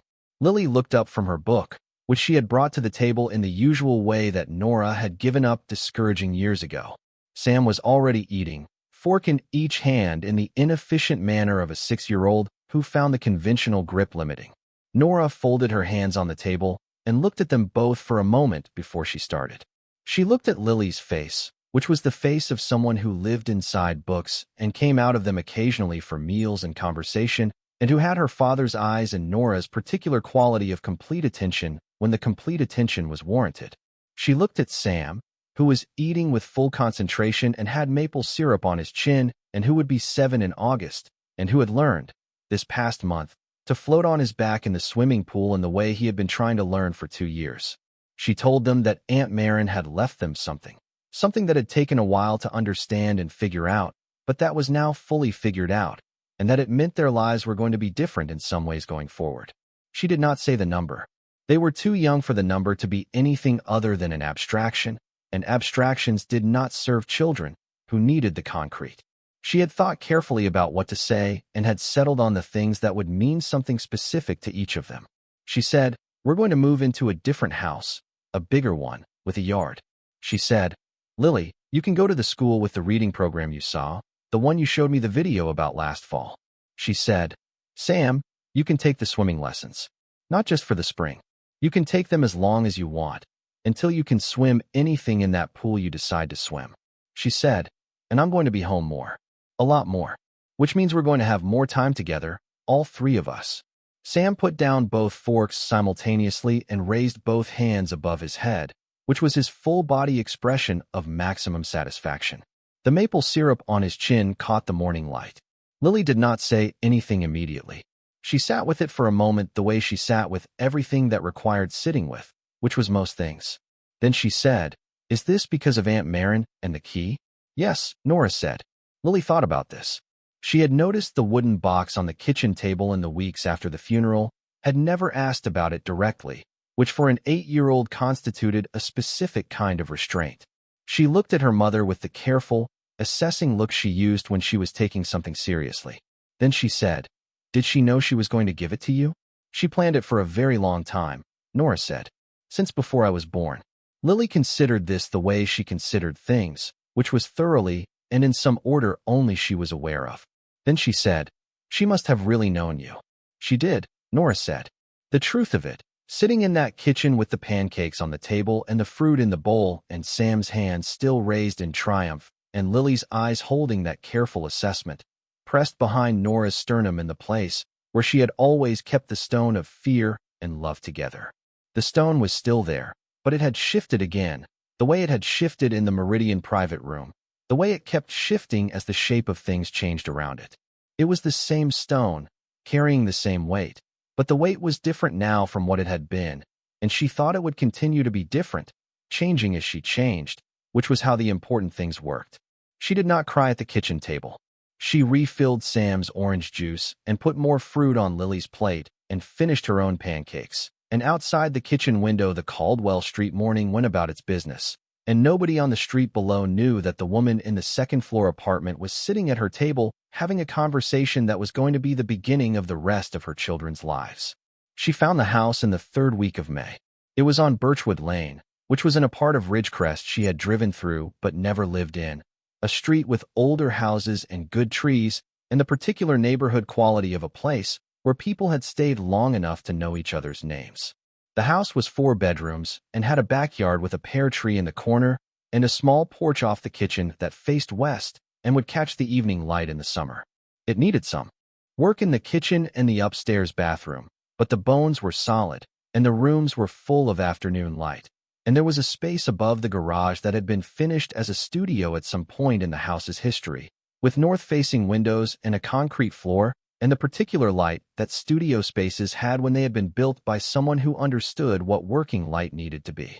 Nora stood in that studio space on the afternoon. She saw the house and looked at the light coming through the north windows and thought about the notebook in her apron pocket and the designs she had sketched between table checks and the logos she had rendered on large format paper in the back room of a copy center at 9 in the evening. She had a talent for the work. She had always had a talent for it. She had been doing it in the margins of a life that had no room for it to be the center, and now there was room. She made an offer that afternoon. The offer was accepted the following morning. She also did 3 other things in the weeks before the move that she had not planned precisely but had understood, on some level, were necessary. The first was Mrs. Garvey. She went upstairs on a Thursday evening after the kids were in bed and knocked on Mrs. Garvey's door, and Mrs. Garvey answered in her housecoat with the television going in the background, and Nora asked if she could come in for a moment. She sat at Mrs. Garvey's kitchen table, which was covered in a floral oilcloth, and she said that she and the kids were moving, which Mrs. Garvey had suspected, and that she wanted Mrs. Garvey to know that the years of picked-up children and snow day coverage and soup on the stove had been the thing that made everything else possible. She said it directly, the way Maren had taught her, because the decorative portions of communication were less useful than the actual content. Mrs. Garvey said, "You were never a burden. You know that." Nora said she did know it. She left an envelope on the table when she stood to go, which contained a number that was not a symbolic gesture but a practical one, specific enough to mean something to a woman in her 70s living on a fixed income in a one-bedroom apartment in a building that raised its rent every 2 years. Mrs. Garvey looked at the envelope and then looked at Nora and did not say anything for a moment, and Nora said good night and went back downstairs. The second thing was the scholarship. She had thought about this carefully over several weeks, about what felt right, about what Maren would have recognized as the correct use of something that had come from a difficult place. Elena had helped her establish a fund through a community foundation, quietly and without announcement, directed at children in Ridgecrest who were identified by their schools as academically talented and whose families faced financial constraints that limited their options. The fund was named in Maren's name, her full name, the Maren Eloise Hargrove Calloway Scholarship, using both the maiden name and the married name, because Maren had used both her whole life in different contexts and both names were hers. Not in Clifton's name, not in the family name, in Maren's name, because the money had come from what Maren's father had given her instead of the business, and it seemed correct, and more than correct, it seemed necessary, that Maren should get the credit for what had grown from what she had been given. The hardware store had gone to Bernard. Bernard's name was on nothing that mattered now. Maren's name was on a fund that would pay for children's education in the town where she had lived for 79 years, and Nora thought that was the correct distribution of credit, and she thought Maren would have agreed, and then she thought Maren probably would have said something brief and precise about it, and offered no further comment, which was exactly the kind of person you wanted making decisions about what mattered. The third thing was the garden. Before Birchfield Road listed, Nora went back one last time on a Saturday morning when the house was empty and Dale had given her the key for the purpose. She walked through the rooms in the quiet of a house that had been vacated, where the furniture was gone and the walls showed the lighter rectangles where pictures had hung for 40 years, and the wooden clock above the fireplace mantel was gone, and the ceramic heron lamp was gone, and the kitchen with the iron grate stove was clean and bare and smelling of the lemon oil someone had used on the cabinets one final time. She went out through the back door into the garden. It was May now, and the garden had done what Maren's garden always did in May, which was to proceed regardless. The beds were coming up in the way that established gardens come up in spring, with a slightly chaotic abundance that looked like disorder and was not. Things Maren had planted years ago were returning in the ground's slow, reliable way. The paths between the beds were green with new grass that would need cutting soon. The silver maples beyond the fence were fully leafed and throwing the particular dappled light of early summer across everything. Nora walked to the back porch and sat on the steps. She had been 8 years old the first time she sat here. She had asked, "Are you angry about the store?" And Maren had said, "Not angry, but I paid attention." You can't change what you can't see, and I made sure I could see everything. She was 31 now, sitting on the same steps in the same garden, and she could see more of what that had meant than she could have seen at any point between then and now. She could see a woman in 1959 who had received land instead of a business and had taken the land without complaint and had looked at it with clear eyes and understood what it was and what it could become. She could see a woman in 1968 who had taken a small inheritance and put it into a company that no one she knew had heard of and had said nothing, and had watched it grow across 50 years with the patience of someone who understood that time was not an obstacle to value, but its primary mechanism. She could see a woman in 1974 who had rented a safety deposit box under her maiden name and placed inside it the evidence of everything she had quietly built and had locked it with a key. She put on a velvet ribbon in a wooden box and had gone home and made dinner. She could see a woman in September, 6 months before her death, who had driven herself to a lawyer's office and made arrangements that she had been planning, in some form, for 23 years. Who had considered who among the people she loved and was responsible for had the particular qualities required to receive something like this without misusing it. Who had decided that the quality she was looking for was the ability to listen, to actually listen, to sit with information that complicated things and continue paying attention. Who had decided that person was a girl of 8 on a summer porch asking honest questions. The garden smelled of wet earth and new grass, and the particular green smell of things returning after long cold. A bird somewhere in the silver maples was being very emphatic about something in the way birds are emphatic in May, when the season has arrived and there is no longer any time for hedging. The morning light was soft and pale and coming from the east across the rooftops, and it fell across the garden beds at a low angle that made every edge visible, every contour of the ground. Nora sat on the porch steps and thought about the life that had started moving in a different direction the morning she had opened a wooden box on a lawyer's desk and found a key on a velvet ribbon that opened everything. She thought about Lily in the school with the reading program, sitting somewhere right now with a book propped on something and her elbow out and her whole face concentrated. She thought about Sam in his own room, which he still could not entirely believe existed, who had started swimming lessons on Tuesdays, and who came home smelling of chlorine and narrating everything that had happened in the pool with the same comprehensive energy he brought to submarine adventures in the bathtub. She thought about the studio above the garage on Birchwood Lane, the north-facing windows and the concrete floor and the afternoon light, and the notebook that would not have to live in an apron pocket anymore, but would have a desk and a window in time. She thought about the jar on the refrigerator on Caldwell Street, which she had emptied into her wallet before she left the apartment for the last time, the way you empty something that has done its job and is no longer needed for that job. There had been $47 in it, and a Canadian quarter that had probably come from someone's change at Patsy's, and a small folded piece of paper with a sum written on it that she had calculated late one night the previous winter and never thrown away. She had put it all in her wallet and taken the jar down from the shelf and washed it and packed it in the box with the kitchen things, because the jar was a good jar and had held what it held without complaint and deserved to be somewhere else now. Everything deserved to be somewhere else now. She sat on the porch steps for a long time.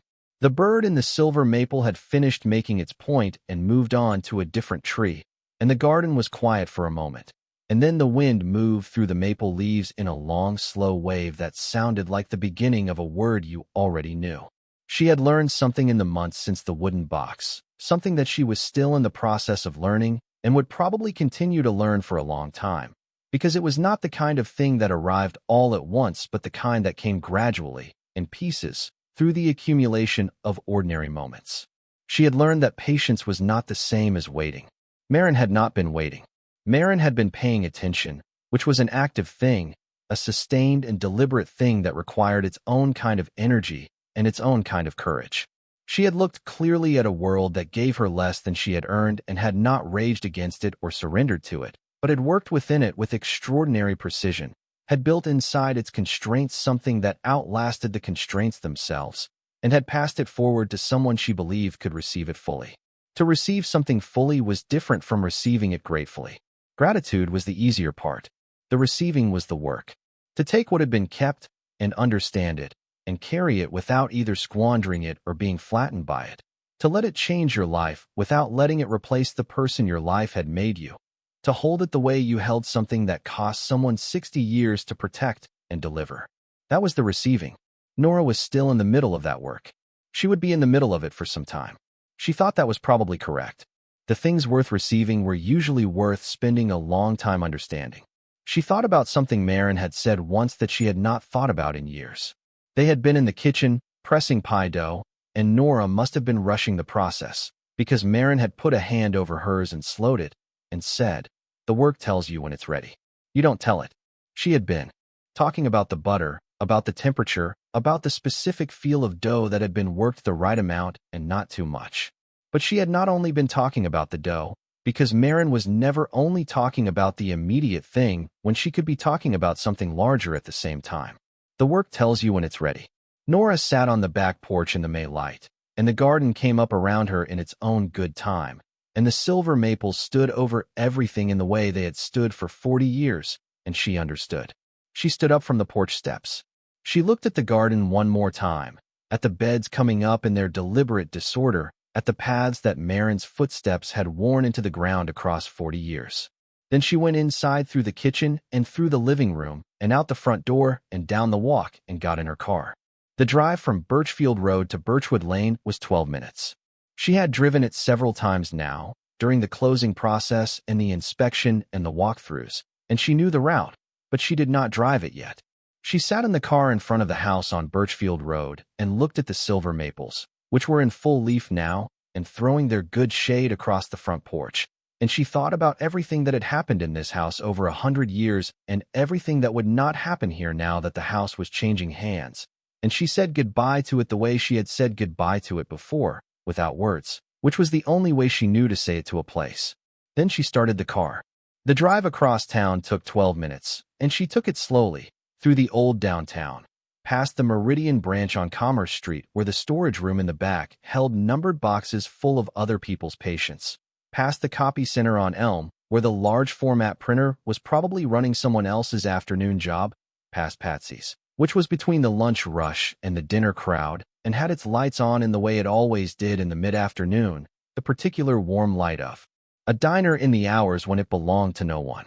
She did not feel nostalgia for those places. She felt something more accurate than nostalgia, which was recognition. They had been real. The work had been real. The years of it had been real, and the person those years had made her was also real. And she was taking that person with her to the house on Birchwood Lane, into the studio with the north-facing windows, and to whatever came after that, because you did not leave behind the person you had been. You carried her forward into whoever you were becoming, and Maren of all people had understood this, had understood it, and had passed it on in the only language she trusted, which was the language of action, of deeds filed and keys held and patience sustained across the full length of a life. She turned onto Birchwood Lane. The pear tree in the backyard was not yet visible from the street, but she knew it was there, and she knew the west-facing porch and the north-facing studio windows and the room that would be Lily's with the afternoon light, and the room that would be Sam's with enough floor space for whatever a 6-year-old needed floor space for. She knew the kitchen, which would need work, and she was looking forward to the work, not in the way she had looked forward to work at Patsy's, which had been the forward-looking of someone who needed the hours, but in the way you look forward to a thing you are choosing. She parked in front of the house. She sat for a moment with the engine off and looked at the front of it, the old porch and the good trees and the late afternoon light coming in at a low angle across the roof. A house waiting to be lived in. A life waiting to be lived differently, not unrecognizably, not in some transformed version of herself she would not recognize, but the same person in a larger space, with more options and more time and the particular freedom that comes from not having to calculate the gap every month in the dark. She reached into her bag and felt for the wooden box, which she had been carrying with her since March, the way you carry something that is not yet finished doing what it is doing. She held it for a moment, feeling the smooth dark wood and the old brass clasp and the weight of it, which had never been the weight of the key it contained, but the weight of everything the key had opened. Then she set it gently on the passenger seat, the way Maren had carried it in hers on the day she had driven it to Hutchins' office, and she got out of the car and walked up the front path and stood on the porch of the house on Birchwood Lane, and she looked at the door in front of her for a moment, the way you look at a door that is about to open, and then she went inside. Thank you so much for watching until the end. If you love this story, check out the other videos on your screen now. I think you'll really enjoy them. And don't forget to subscribe if you haven't already. See you in the next story.